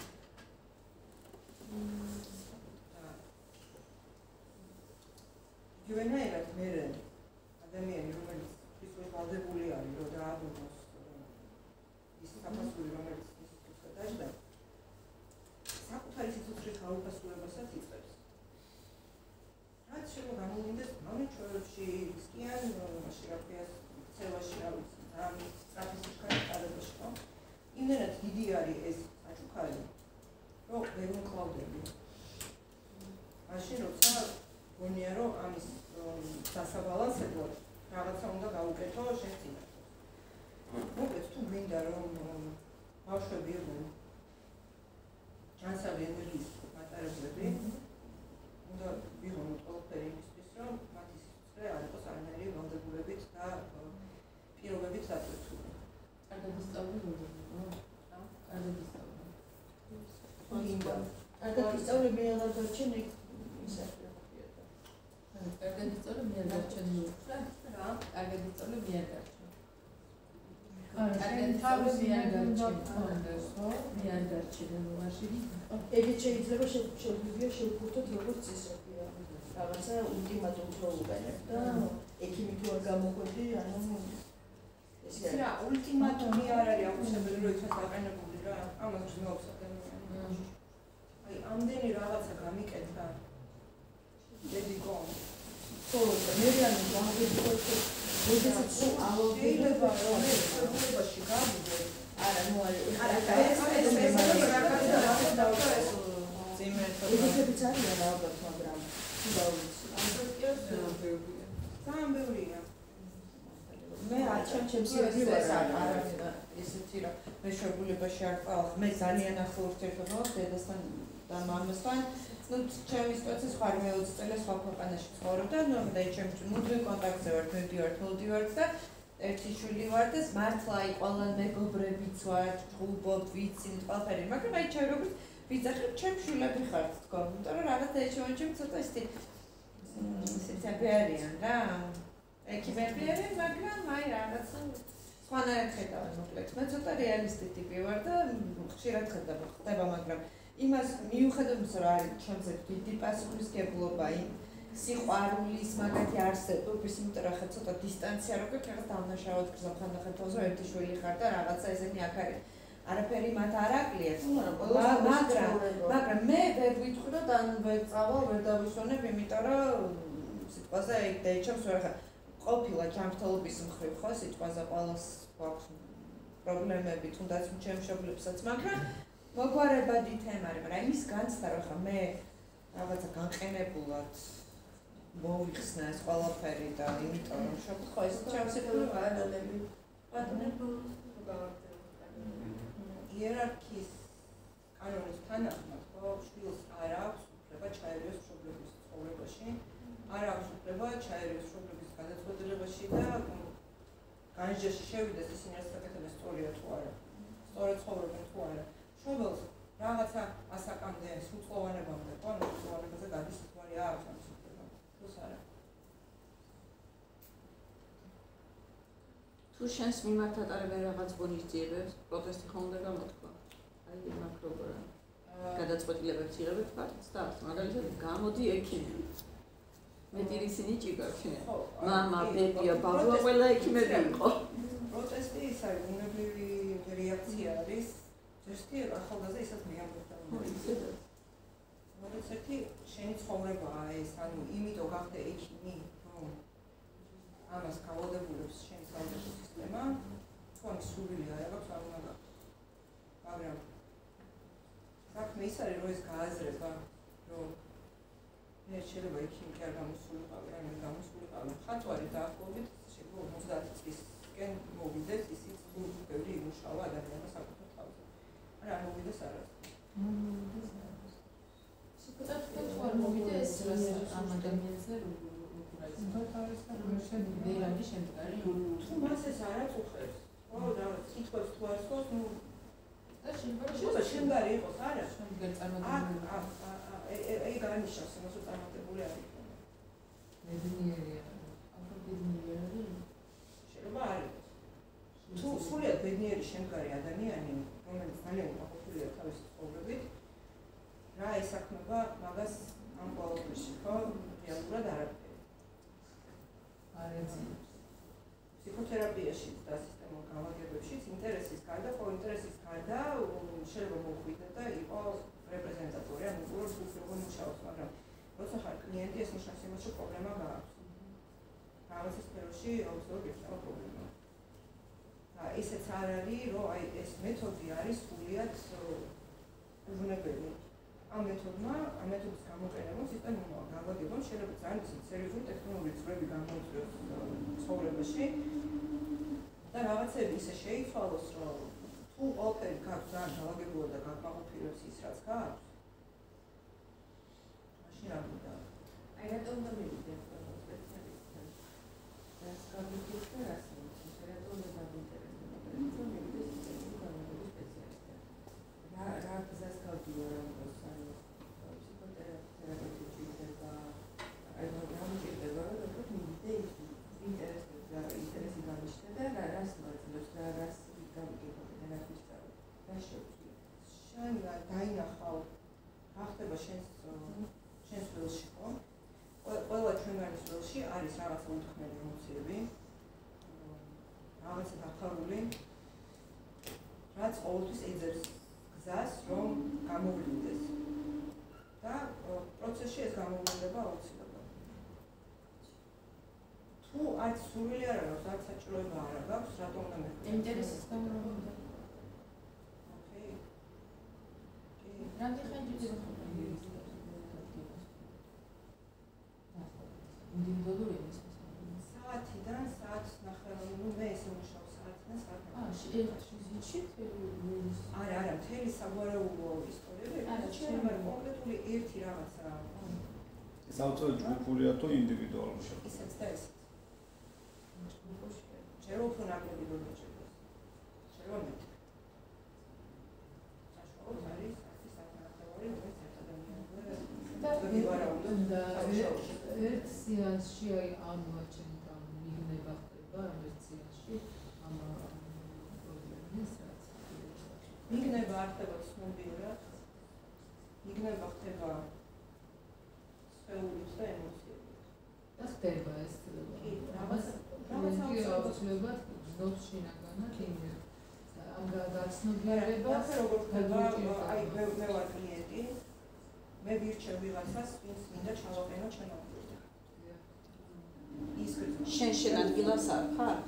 ანუ შენ თავს უყურებს სხვა თვალით, ასე ვთქვათ. ეს აუცილებელი პირობა ასეთი? კი. რომ დაინახო. იმიტომ რომ ხანგრძლივი რომ მართალი ხარ და ნაწყელი ხარ პოზიციაში. მე რომ მქონდეს იმის რესურსი, რომ ეს რაღაცები დავინახო, მაშინ ისედაც დავინახავ ჩემ თავს, ხო, თვალით, ხო? ხანდახან არის რომ უყურებ, რომ რაღაცას ლაპარაკობ და რაღაცას მოგონდეს, ეს არ არის ჩემი ისტორია. ყოფილა ისეთი შემთხვევები, რომ გამოვლენილა ბავშვობაში ძალადობის შემთხვევა მაგალითად. ხალი უყურებს არ აქვს მოგერი მეხსიერება ამის შესახებ. არ აქვს. ანუ რეალურად მუშაობს ძიმექრებთან ხშირად. ცოტა იმას არ გავს, რომ ფიატო მომწყვეტ სიტყვა. იმართება ხოლმე. აი ტრანსში რო შეყავ და გაიხსენ რაღაცას ჩემ წარსულში მოხდა. ცოტა ამას არ გავს? არა. რა თვითონ დავუშვათ მიაბნო და გაიაზრა. ამისი შემდეგ რაციონალიზმი გაცნობიერება კი არა, აი შეცვალოს მიდგომები. მე ხდება ამ გამოცდილების ინტეგრაცია და მე რეიწყებს გამაგება მუშაობის არიწევს მუშაობას ეფიციერად აქ რა გავლები და რაღაცა. ანუ მე აცნობიერებს ამას ყველაფერს. გაიაზრებს და უნდა შეცვლილ და უნდა არა არის მისი გადაწყვეტილება. ისევ და ისევ ცნობიერ დონეზე შეიძლება არაფერი გააჩნია რას ვაკეთებ. ანუ ყველა სამუშაო არის ინდივიდუალური, ვერ იტყვი რომ ამასთან ესე იყო და ამასთან ესე იყო. აი არის რა. ჩემმა მეგობარმა გაიარა მუშაკი იქა ზუსტად ეს სისტემური გამაგება და იქ აირჩიეს შენდა და შემამა ერთმა დახუჭა თვალები და ნუ დასრულდა და შემდეგ განეხილეს იმათ თვარო ან ვინც იყო მეორე ადამიანის მშობლის როლში და თვალები დახუჭა ან არის ის რატო დახუჭა უთხრა რომ ბრმა იყო ჩემი მშობელი აი ესეც ის არის სკოლასკოლები სკოლასკოლები რეზონანსში შედიხარ ისტორიასთან სკოლასკოლები არის ცნობიერ დონეზე ფსიქოდრამა არის, როცა შენ წარმოიდგენ რა შეიძლებოდა, რომ აი ამ თემაში ყოფილიყო, ეს არის ფსიქოდრამა გავჩანაცებით, მაგრამ არ არის. ანუ პირველი კითხვა, რომელიც ის რეპრეზენტატორთან რას ხდება.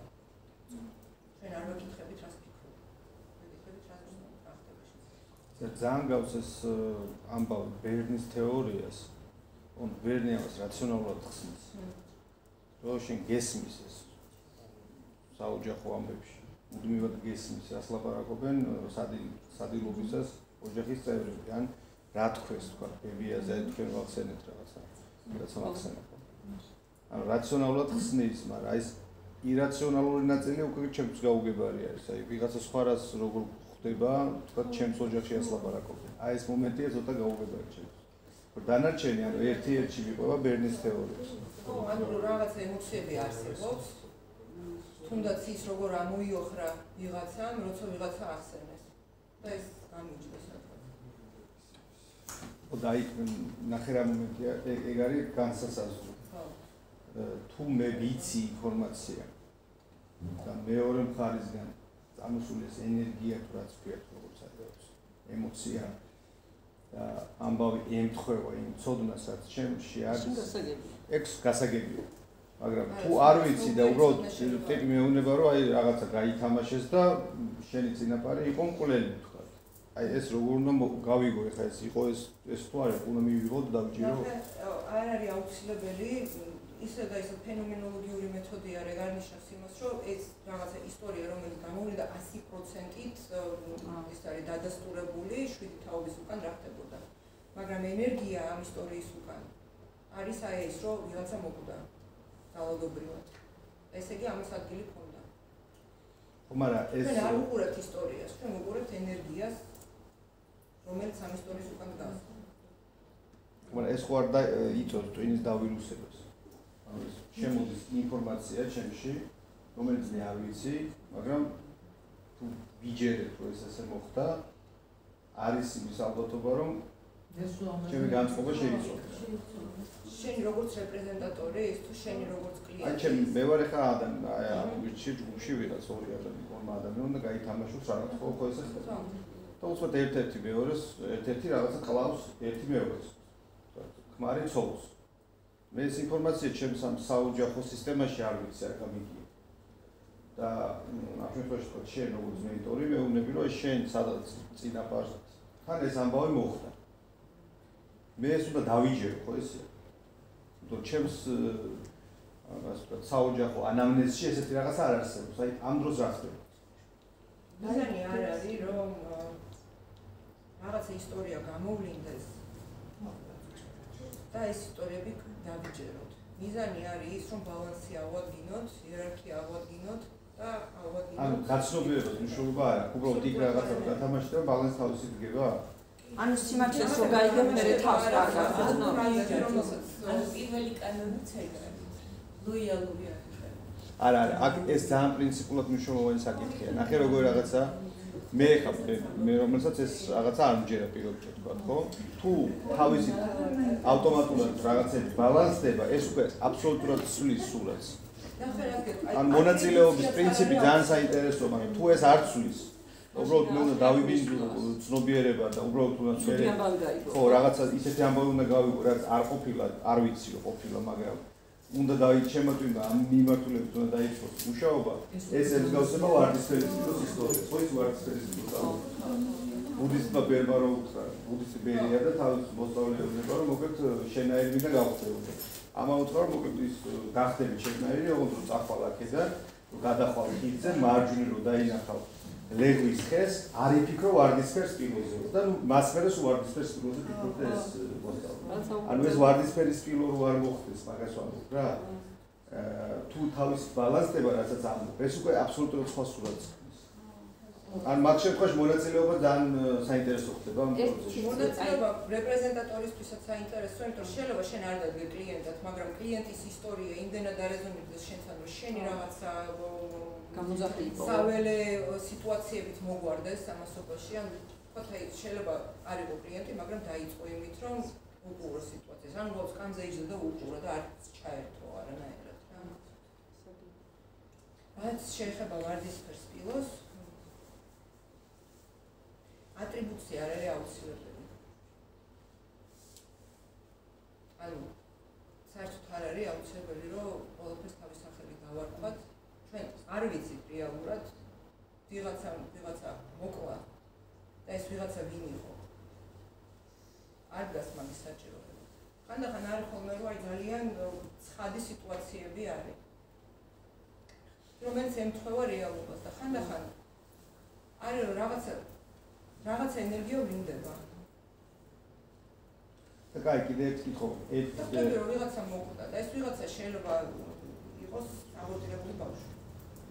და არ იყოს ვიღაცა დასული, რომელიც მოკვდეს, მაგრამ მათაც აი ამაზეც მე მგონი გამორჩა, ხო გამორჩა. მნიშვნელოვანია ბოდიში რა. კი, არა, უბრალოდ კრიტიკულ კითხვებს იმიტომ ვსაუბრობ, მე მგონი უფრო რაღაცა ხდება. кейსებიდან მაგალითად აი ხალი მოდის იმ წუთით, რომ შვილი არ მიშნდება, შვილი არ ყავს. და აღმოჩნდება, რომ ორი მოეშალა. ან გამოდის შვილი ყავს. და რა არის ეს? არც იცის რა, ანუ ვერც ხდება, რომ ეს ამას ესე უნდა დაარქვას, რომ მე მყავს ორი შვილი, ანუ მაგ შემთხვევაში, აბორტების შემთხვევაში ჰელინგერთან ძალიან დიდი შრე ეკავა იმას, რამდენად მნიშვნელოვანი არის აბორტირებული ბავშვების აღიარება და როდესაც ესე ამხელა ყურადღებას არ უთმობს, თუ ამაზე წუხილი არსებობს უთმობს, თუ არსებობს არ უთმობს, მაგრამ აი ყოველი ბავშვი, რომელიც ვიღაცის წინ დაიბადა, ხო და დაიღუპა. და ამის შემდეგ სხვა ბავშვი გაჩნდა. იმისთვის, რომ ამ ბავშვმა არ დაიწყოს არაცნობიერად, იმ ბავშვის მაგივრად სიცოცხლე და არ გადავიდეს უკვე დარჩ ზონაში. აი ესეც ხდება ხოლმე, რომ ვიღაცის მიმართ ლოიალურობა, ოჯახის წევრის მიმართ შეიძლება იყოს მკვდრის მიმართ. მაგალითად, არის დედმამიშვილის, ან არის ბაბუს, არ აქვს მნიშვნელობა.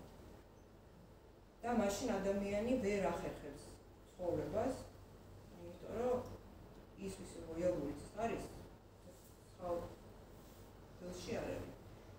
აქვს სოციალურს და დარგს. და უყურებთ, ვინ საით მოძრაობს, ვინ სადგება და ვინ ვისთან არის.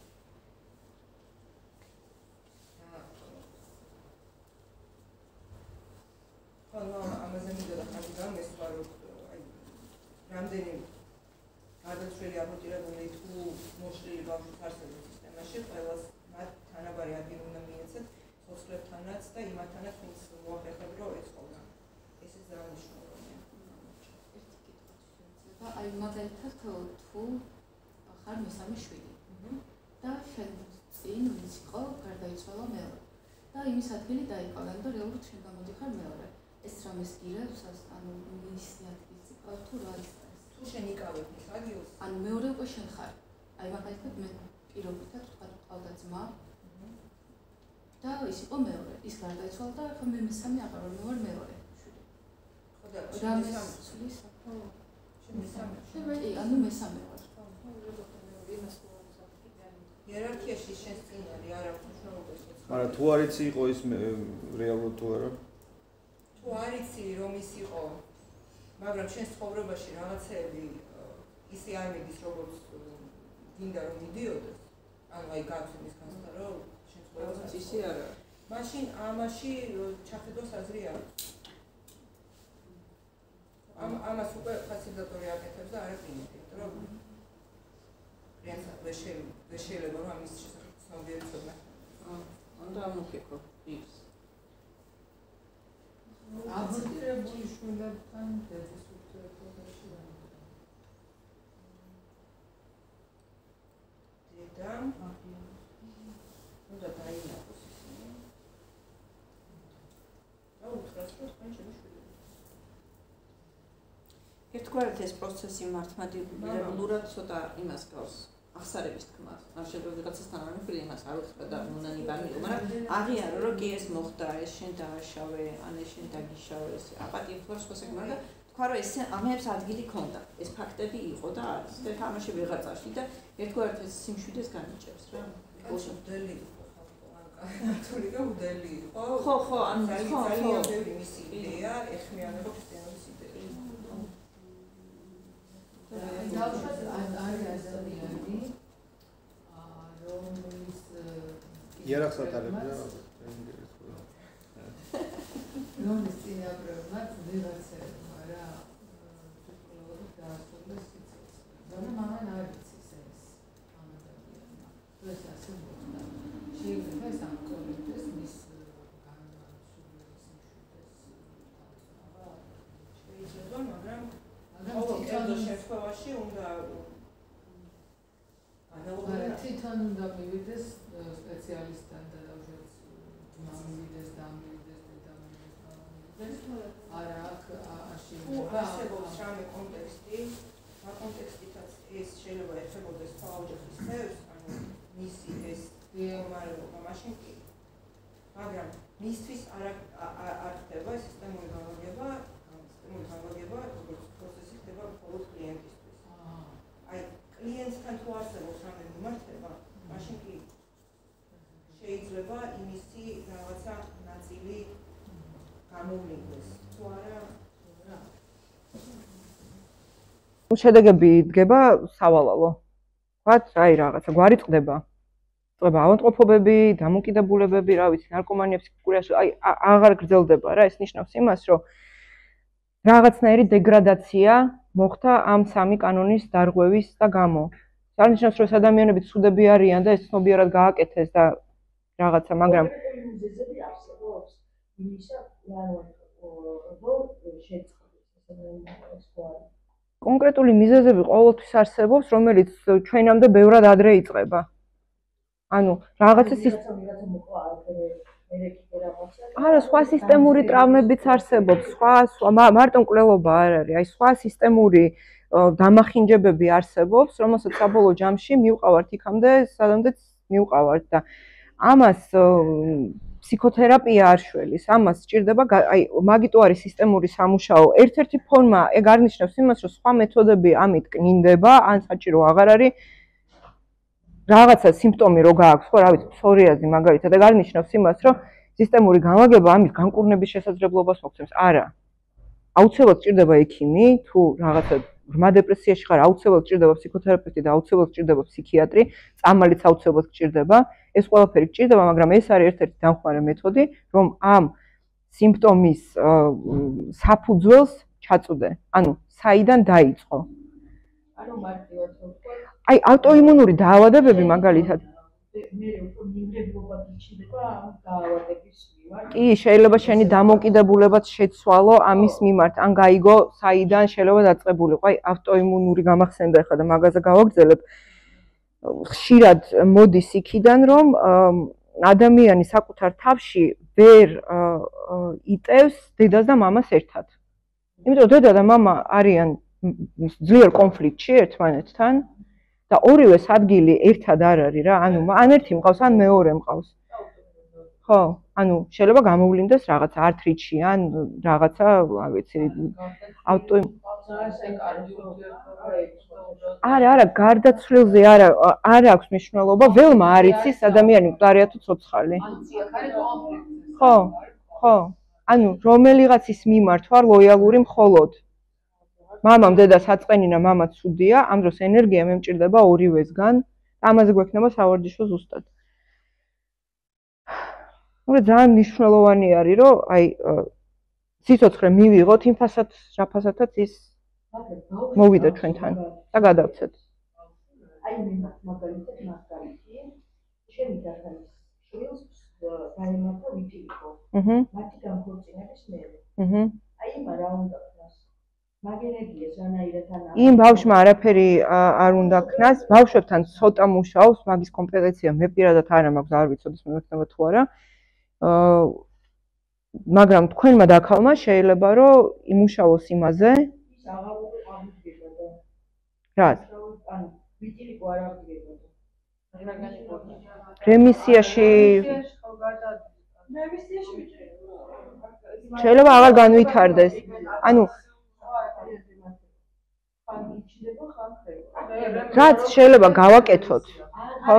ნებისმიერ Hello, გამარჯობა. მაგ შემთხვევაში ერთადერთი რაც შეგვიძლია გავაკეთოთ იმისთვის, რომ ბავშვმა უკეთესად იგრძნოს თავი, ამ დიაგნოზით თუ რომელიმე სხვა ნებისმიერი დიაგნოზით არის ის, რომ ჩვენი დამოკიდებულებები სხვებთან, ვინც მასზე მაღლავთ გევართ იერარქიულად, გამოვასწოროთ და ბალანსში მოვიყვანოთ. ეს არ არის მედიცინა.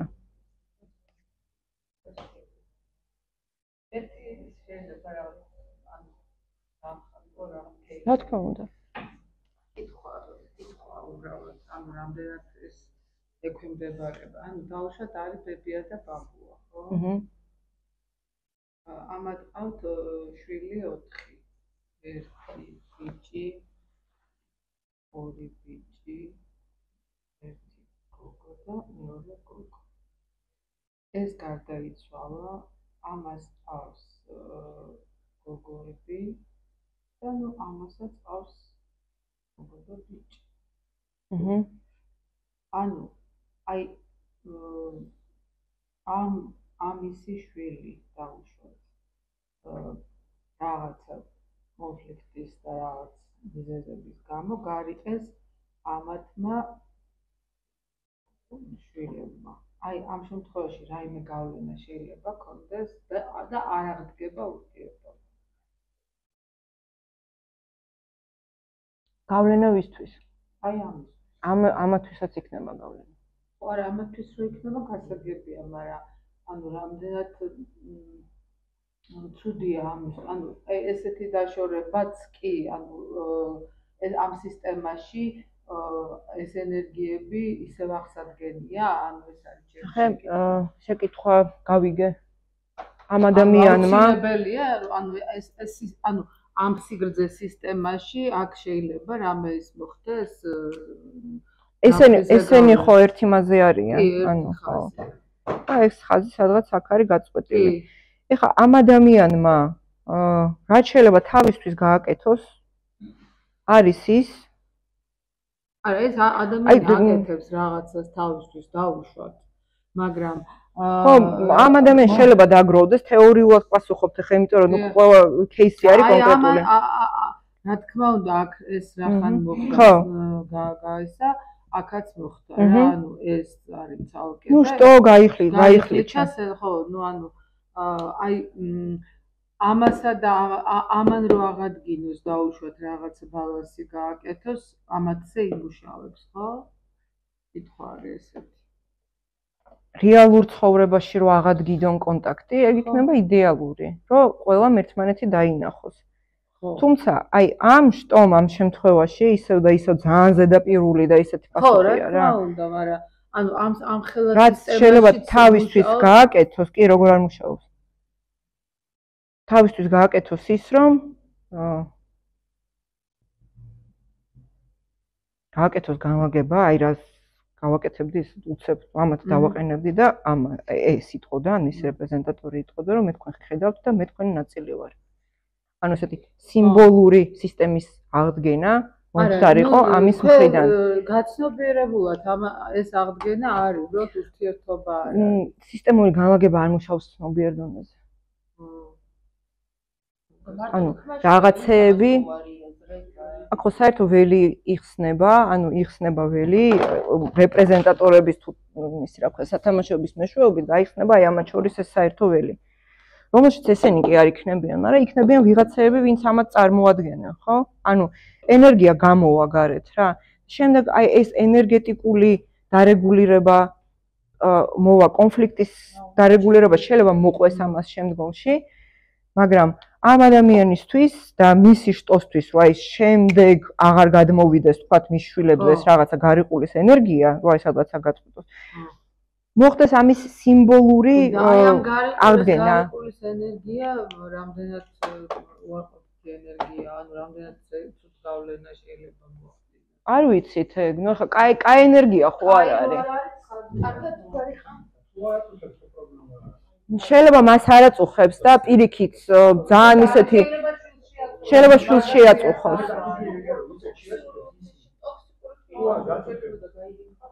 ნუ როგორც ჩანს აწუხებთ.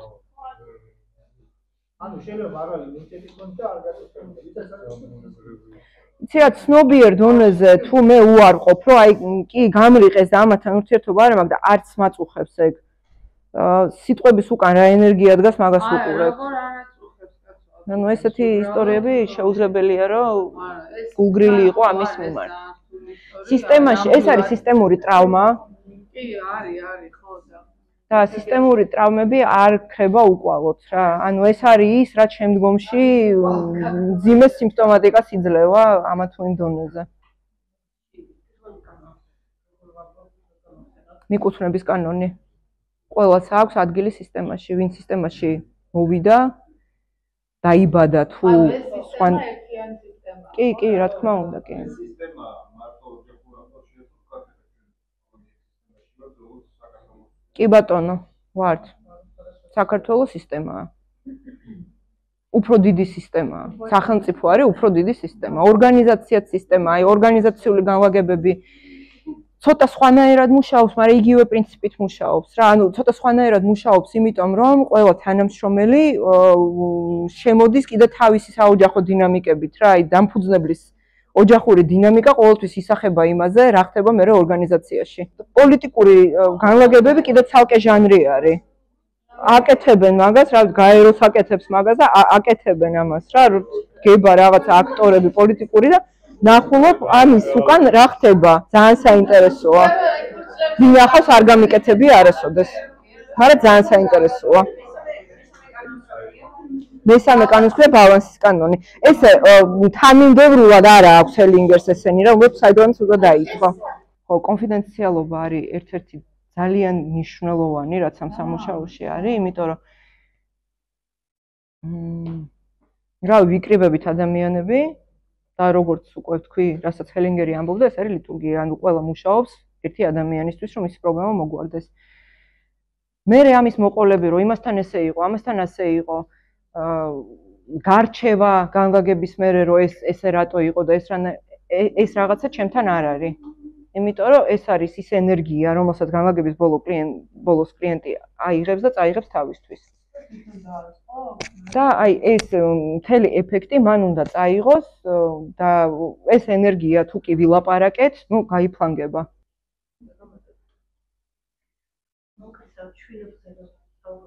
ხო, გამიმეორეთ კითხვა.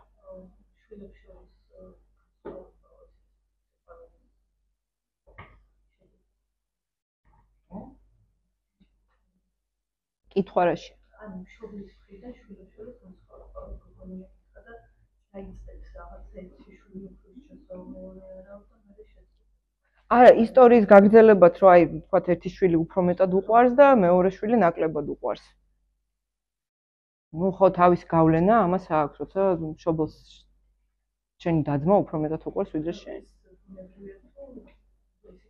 არა, რა თქმა უნდა არ არის ბუნებრივი, იერარქია როგორც უკვე ვთქვი არსებობს უფროსებს და უმცროსებს შორის, მაგრამ ბალანსის კანონის თანახმად ენერგია მშობლიდან უნდა მიედინებოდეს თანაბრად ყველა შვილის მიმართ. ანუ ეს არის, ნუ როგორც რაციონალურად და ადამიანურად ხვდებით, რომ ეს არ არის ნორმალური, იგივენაირად სისტემური კანონებითაც ეს არ არის ნორმალური. და ამის უკან რა დგას, რატო უყვარს დედას რომელიღაცა შვილი უფრო მეტად ვიდრე მეორე, რომელიც ნაკლებად უყვარს ან საერთოდ არ უყვარს და რა დინამიკებს ატარებს ის შვილი, რომელიც არ უყვარს და რას აგონებს ის დედას. ნუ მან უკვე ყველა კერძო შემთხვევაში სხვადასხვა რაღაცა შეიძლება გამოვლინდეს. როდესაც სპორტსმენის ისტორია აქვს მოყოლი, ძალიან წარმატებული ესეთი დიდი მომავლის სპორტსმენი ყოფილიყო, მაგრამ ესეთი кейსი იყო მოკლედ მათ ოჯახში. აი ხა შენ кейსებზე ვთქვი და შეიძლება შენი ლოგიკით ახსნა. ეს იყო ამერიკული ფეხბურთის თამაშობი ადამიანი და უწინასწარმეტყველებდნენ, რომ აი ამერიკული ფეხბურთის ლეო მესი უნდა გამხდარიყო. სულიად უწყინა სიტუაციაში მიიღო ისეთი ტრავმა, რომელიც მას არ უნდა მიიღო არც ერთი ლოგიკით. და კარიერა დაამთავრა. და მერე უკვე როდესაც ამ ტიპის ამბავი შემთხვევაში განიხილეს, აღმოჩნდა, რომ დავარქვირობიდან ამ სისტემაში არსებობდა რამდენიმე მნიშვნელოვანი ფიგურა. ერთ-ერთი იყო ბიძა, რომელიც იყო ამ ბიჭის გამზრდელი, და ეს ბიძა იყო თვითონ შეუმდგარი ფეხბურთელი. და მერე ძალიან მიკრომიმიკურ დონეზე გაიხსენა ამ ადამიანმა, რომ როდესაც ის კარგად თამაშობდა, ბიძა ულოცავდა, მაგრამ რაღაცას ხედავდა ისეთს, რაც ბიძას არ უხარობდა. ბიძა ამ შემთხვევაში იყო მამის როლის მატარებელი, ამ ოჯახში მამა ყოველთვის მამა ის არ არის ფიზიკურად დედა და მამა შეიძლება იყოს ბიძა, რა ვიცი, აპა და ასე შემდეგ. მე მოკლედ ამ ანალიზის შედეგად გაირკვა, რომ მისი ტრავმა ეს იყო როგორ ვთქვათ, რაღაცა კოჭის გაგორება იმ ბიძისთვის, რომელიც უკმაყოფილო იყო ამისი წარმატებით, იმიტომ რომ ძალიან სწრაფად მიდიოდა წინ კარიერაში. და ამ სქემაში ამას ყავდა ძმა, ნაკლებად ნიჭიერი, რომელიც ბიძისთვის იყო აი ეს პრინცი. ეს იყო კონკია. კონკია სანამ არ გადაინაცვლებს ამ როლიდან სანამ არ გამოვა, ის მუდმივად იქნება ვიღაცისთვის აი ბრინჯისა და რაღაცების გამორჩევა. ეს რა თქმა უნდა იმ ბიძას რომ ბიძისთვის ეკითხა, იტყოდა რომ ანუ დაყრდნობა ვარჯიშებზე, ფულსის იხდიდა, რაღაცებს ყველაფერს აკეთებდა, ასე ვთქვათ რა, ყველაფერს აკეთებდა იმისთვის, რომ ამ ბიჭის კარიერა ასულიყო წინ. მაგრამ სინამდვილეში ძალიან ესე მე ორივე მიგია ამ ფსიქოთერაპევტთან ორივემ დაამუშავა ეს кейსი და ბიძამაც გააცნობიერა, რომ მასში ეს თემა იყო. ანუ ძმისშვილი, რომელსაც ძალიან გულშემატკივრობდა, მისთვის იყო ერთგვარი კონკურენტი, რომლის წარმატებას მას სინამდვილეში არ უხარდა. ეხლა ეს მე არ ვიცი სისტემურ ამბავში როგორ ჯდება, მაგრამ ფსიქოლოგიურ დონეზე ეს მექანიზმი იშიფრება ძალიან კარგად და ძალიან საინტერესოდ მუშაობს. სისტემურ საოჯახო ლოგიკაში ეს кейსი ახლა რაც მოყევი, ჩვენთვის იკითხება როგორც ლოიალობა ბიძის მიმართ, ანუ მე ვერ ვიქნები შენზე წარმატებული. ხო. შენ იყავი წარუმატებელი, უყვარს ეს ბიძა სავარაუდოდ, მაგრამ ლოიალურია ბიძის. ძალიან მერეც უყვარს. შეიძლება არც უყვარდეს, მაგრამ ძალიან ლოიალურია ამ ბიძის მიმართ, ამ ბიძის ერთგულია და ამ ერთგულების ერთ-ერთი გამოხატულება არის, რომ მე ვერ ვიქნები შენზე მეტი. რა უპირატესობა გამეთოს ფსიქოანალიზს? არც უპირატესი არ არის, არც სხვა არის. სხვა, ანუ ეს თუ ადამიანს რაღაცა სოფელი, რატო უნდა მივიდეს, თქვა, გააკეთოს ეს სისტემური განლაგება და არა თერაპია. ან ორივე ერთად რატო უნდა გააკეთოს და არა ერთად. სისტემურ განლაგებაში ჩვენ არ მუშაობთ ფსიქესთან. ჩვენ ფსიქეს არ ვეხებით, ჩვენ მუშაობთ ველთან და ენერგიასთან.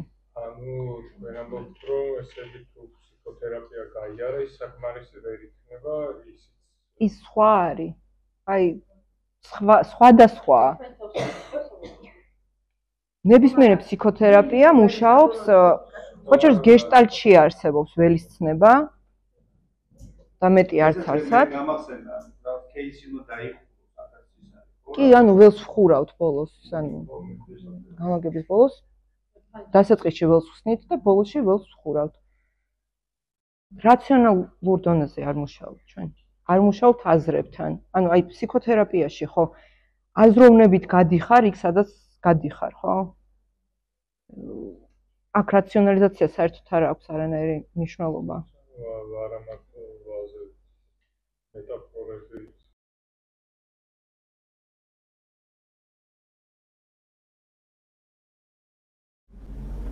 თერაპიაშიც ისეთი ფიქრი არ არის მარტო თერაპია.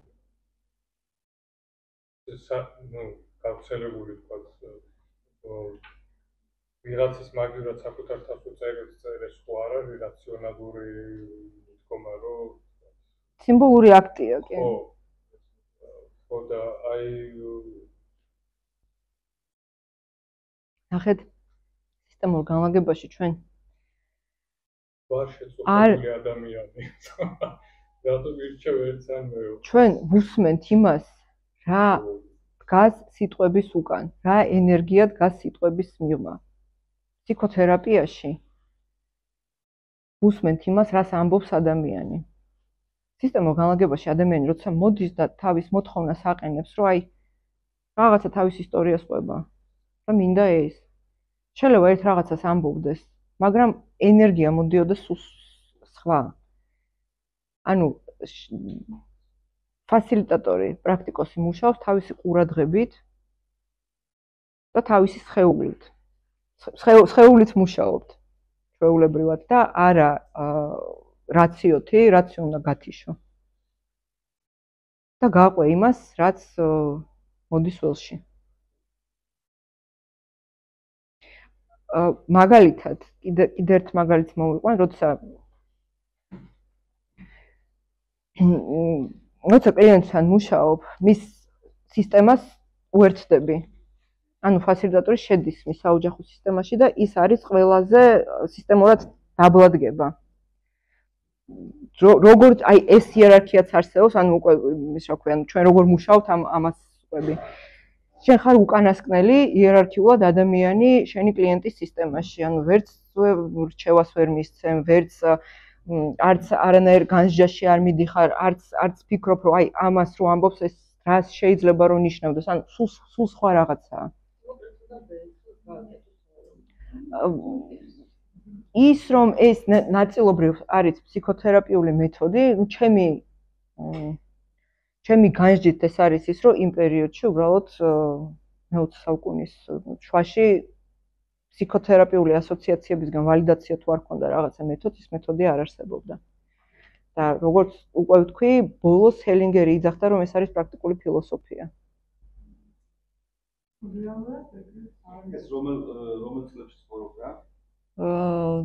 60-იანების ბოლო არის. კი, როგორ არა? ჰიტლერ იურგენშიც იყო. ძალიან საინტერესო მენიშნა, მოკლედ რაფენ თეორიას არ მახსოვს. გერმანიაში გაჩნდა ეს თეორია. მოკლედ ესეთი რაღაცა ამბავია, ნახე, არსებობს ესეთი საოჯახო ხე. რაღაცა ხე არის, ხალხო არ ვიცი, ანუ არის.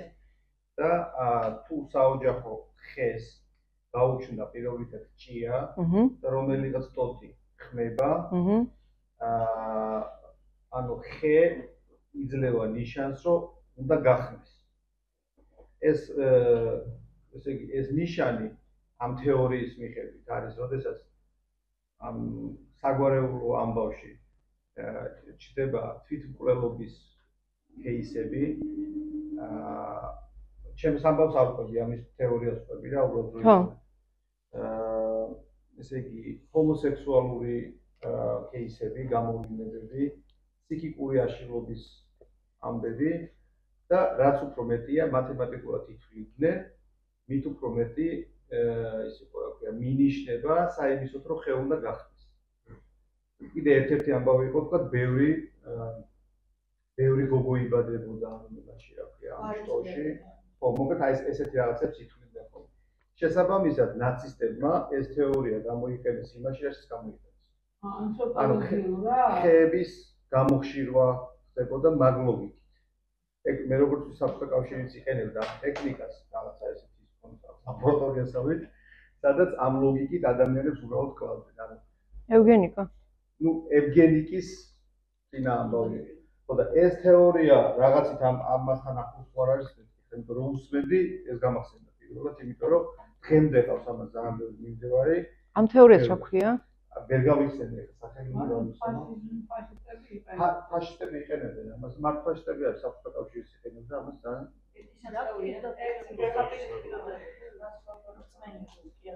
ანუ ნახეთ ამბავი არის ესეთი, რომ თუ გვარში, ანუ სადაც შტოში უბრალოდ ხე იძლევა ნიშანს გახმობისას, არსებობს ასე ვთქვათ, რომ რა ხდება, როცა ხე არის დარგული, რაც ვაკეთებ, ხო, ანუ უნდა გასხლა, შეწამლო, რაღაცები უნდა გააკეთო და თუ მაინც ტოტები უფრო ბევრი ტოტი ხმება, ერთადერთი кейსი, იმიტომ რომ აქეთაც ხეები არის, ანუ ამ თეორიის მიხედვით და ჩამწკრივებაზე როცა ვთქვათ, ფიჩვები არის, ერთი ფიჩვი რო იწყებს გახმობას 6 მეტრის რადიუსში, აქეთ-იქით ფიჩვები უნდა გაჩერხო, მარტო ეს კი არა, 6 მეტრის რადიუსში, რომ დანარჩენი ფიჩვები გადაარჩინოს. ეს არის ძალიან რო კითხულობ, საინტერესო თეორია, მაგრამ ძალიან სახიფათო ჩემი აზრით. ძალიან, იმიტომ რომ წარმოიდგინე როგორ რაღაცაა, რომ ნიშნებს ეძებ, თქვათ აი ამ სისტემაში, თქვათ ამ ყვარში რაღაცაში. ითვლი რა მათემატიკურად, რომ ამდენი ფსიქიკური აშლილობის მქონე, ამდენი დაავადებული, ამდენი რაღაცა და მე ნუ მათემატიკა სტატისტიკა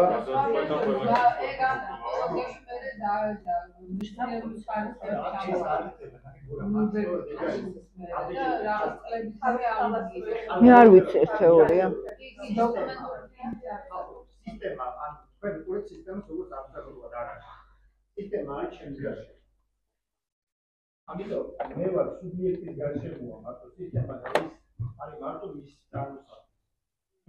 ხოჭი მე რაც გავიგე და რაც არის ეს, ამიტომ ვიღაცა მე მარტო ჩემს გარშემო, ჩემს შულზეც ვერ გავაკეთე. ამიტომ ვიღაცა მოვიდეს და სისტემები გაალაგოს, მე გამოსხადო, შეუძლებელი თუ ჩემზეა, ჩემი სუბიექტობის გარშემო. არა, იწეღა რო თქვი სისტემური მაგაზე გამახსენდა. რაღაცა გაეროში და რაღაცებს აკეთებენ ხოლმე. ხო და ის ამერიკაში, ნახე მე ამოდივარ როგორც საქართველოს გამოდივარ, პირობითად ქართული საზოგადოება. ანუ სტეიკჰოლდერების პროცესში სტეიკჰოლდერებს ანალიზს აკეთებს სხვა სპეციფიკურ გადავიდაო. სადაც ვაკეთებ ხოლმე იქ სტეიკჰოლდერების ანალიზის დროს მე მაგ ჩემს სუბიექტურობით ჩემთან მიმართებაში ვალაგებ ამ სტეიკჰოლდერებს, ხო? ან დაახლოებით იგივე წარმოიდგინე, რომ შეიძლება აიღო შენ როგორც შენს გარშემო ვალაგებ.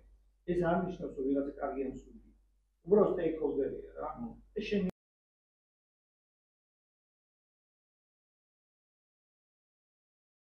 მოგეთ ისა ძალიან საინტერესო რაღაცა ჩანს რა მოგეთ სანამ შეყვალა ამ ამბავში ეხლა მე ცნობის მოყარეობა ვერაფერი ვერ გავიგეთ მაგრამ ძალიან საინტერესოა ძალიან იმიტომ რომ სცენარულ თეორიასთან არის ძალიან ახლოს კავშირში ეხლა მე მაგას რაც ვაკეთებ პირობითად ზუსტად აი იდენტურა ბევრი რაღაცა ძალიან გავს ერთმანეთს იქაც ეგ ამბავია პროტაგონისტი შენ ხარ ან შენი ცხოვრების მთავარი ტიპი შენ ხარ სხვა არავინ არ არის მარტო შენ ხარ რა ნუ ყველა თავის ძალიან თერაპიული პროცესი და შემოდიან სხვა პერსონაჟები და აი ნახე როგორი რაღაცაა პირობითად აი მე ესეთი ვარიანტი ხომ აი აქ რო იწყება უფლის წული პირობითად რაღაცა გზას გადის მეფობამდე და ამ გზის გავლისას ამ გზას ზოგი საერთოდ ვერ გადის ამ გვერდის ვერ იგავს და ზოგს აქვს რაღაცა ტიპის ხელოვნური ჩარევები ან არევები ოჯახში. აი ერთ кейს მოგიყვებით და მიხვდები და ესეც მინდა რომ აი მეც რო გავიგო და ალბათ დარბაზიც გაიგებს. იმედია დროს არ წავიდე. აი ესეთ შემთხვევაა წარმოიდგინეთ ოჯახში, ნუ ესე დავარქვა პირობითად არის ტირანი. ტირანი ეს არის აი ესეთ ამბავში ზედა იერარქიაში მყოფი კაცი. რომ ტირანი გულისხმობს იმას, რომ მას მიტაცებული აქვს რაღაცა ტიპის ძალაუფლება. საკუთარ კანონებს ამყარებს ამ ოჯახში. არის მისი შვილი, უფლისწული, რომელიც ასაკობრივად არ უნდა იყოს, ჯერ ძალიან პატარა, აი აქ სადაც არ უნდა იყოს ზევით, მაგრამ ტირანის ხელში ის ვერ მიდის წინ. ტირანი როცა არის ოჯახში, ეს გულისხმობს ავტომატურად იმას, რომ იმ ოჯახში სხვა ხემ, სხვა ყლორტმა არ უნდა გაიხაროს. შემოდის რძალი, რომელსაც ყველა მოცემულობით, ყველა ჩვენგან სჭირდება, ასევე გვირგვინისგან. ის უნდა გახდეს დედოფალი. მაგრამ სანამ ტირანი ოჯახში ცოცხალია, ის დედოფალი ვერ ხდება. ტირანი არ ყდება დიდი ხანი, ცოცხლობს რა, ნუ ჯანზია და კარგად. ეხლა ეს რა შვება? ეს ქალი აი აქ არის, აი აქ სადაც. აი აქ არის ეს ქალი. თვითონ ამ ტირანს ვერაფერს უკეთებს. მისი ქმარი გვირგვინისკენ არ მიდის, უარი თქვა. სოციალურად იმპოტენტია და კასტრირებული არის. ერთადერთი რაც ამ ქალს რჩება არის ის, რომ დაელოდოს, გააჩინოს შვილი, როგორც წესი ეს არის ბიჭი, რომელიც გაცდება ამ ხას, გახდება მეომარი და ჩამოაგდებს ტირანს. ხოდა, მთელი ამბავი ეგ არის. ეს არის სცენარული თეორია. ანუ ლიტერატურა მე ვსწავლობ, მე გქონდა. ხოდა ეს ახლა მე მოგიყავთ რეალური кейსი. და რეალური кейსი არის რომ ესეც შეიძლება გახდეს იმპოტენტი და ვერც ამან ვერ ჩამოაგდოს ტირანი ტახტიდან.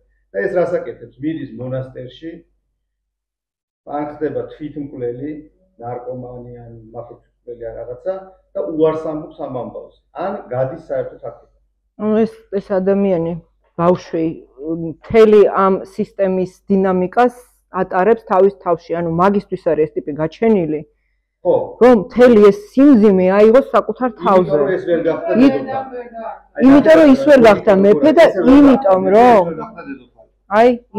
რომ ნახე ამისგან ეს ენერგიის მდინარის და აღება მიცემის ბალანსი სრულიად დარღვეულია. თვითონ არის, მარტო თვითონ არის. მიხვდი, ეხლა აი სახელმწიფოს ამბავზეც გამახსენდა რა.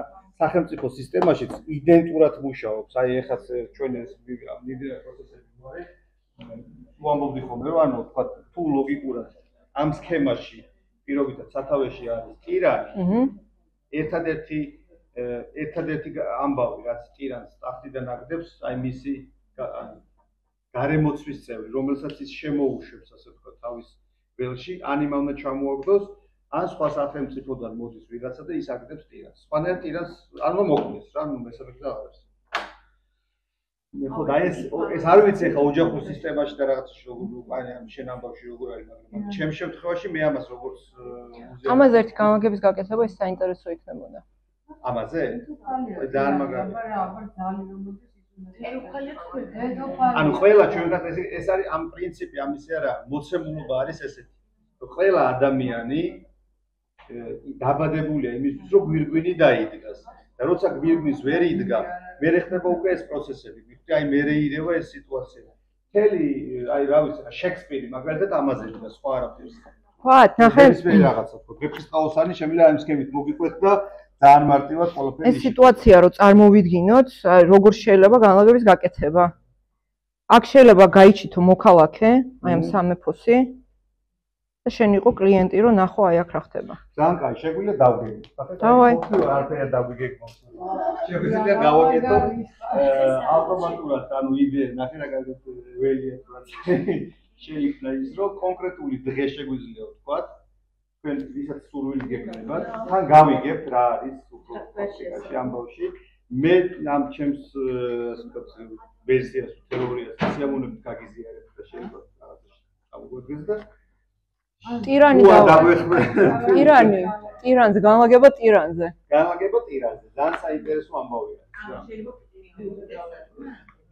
არ ვიცით, შეიძლება, არ ვიცით. ჩემი თეორია მოქვს რა. მე მაგ აზრს ვაწევი, რომ ამისი ჩამოგდების ალბათობა ეს მოდი შევეშოთ პოლიტიკურ რაღაცებს, ოჯახზე ვილაპარაკოთ რა. ერთადერთი, ანუ აი როგორიც ეს წრე როცა ტრიალებს, აი საათის ის საწინააღმდეგო. ერთადერთი ადამიანი, ვინც გაიხსენებს რა მთელი ეს ამბები რაღაცები არის ლიტერატურაში.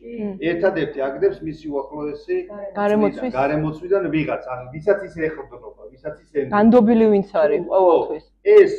ეს თუ როგორ თქვა, კანონიერი გზით აგდებს ტირანს, ეს თვითონ ხდება მეფე და თუ არაკანონიერი გზით აგდებს, ის თვითონ ხდება ტირანი. ამაზე უარესი. პრიგოჟინი. ამაზე უარესი. პრიგოჟინი აქვს, შექსპირის მიხედვით, მაკბეტის ამბავი ეგ არის რა, ეს არის მაკბეტი. მაკბეტმა უდროო დროს ჩამოაგდო ის არ იყო მაინც ამას კაი მეფე თქვა, მაგრამ უდროო დროს ჩამოაგდო, ანუ რაღაც манипуляციებით და თვითონ გახდა ტირანი, რომლის დასასრული მე კიდე ხელახლა რაღაცნაირად ტრიალებს რა. ხო, აი ეს ამბავი შეგვიძლია გავათამაშოთ, ვინ არის სურველი ვოლუნტიურად მოვიდეს თუ რაღაც როდის ქნათ? იცი რა, ჩავიხედები მე როდის ცალია თავლობას და მაგის მიხედვით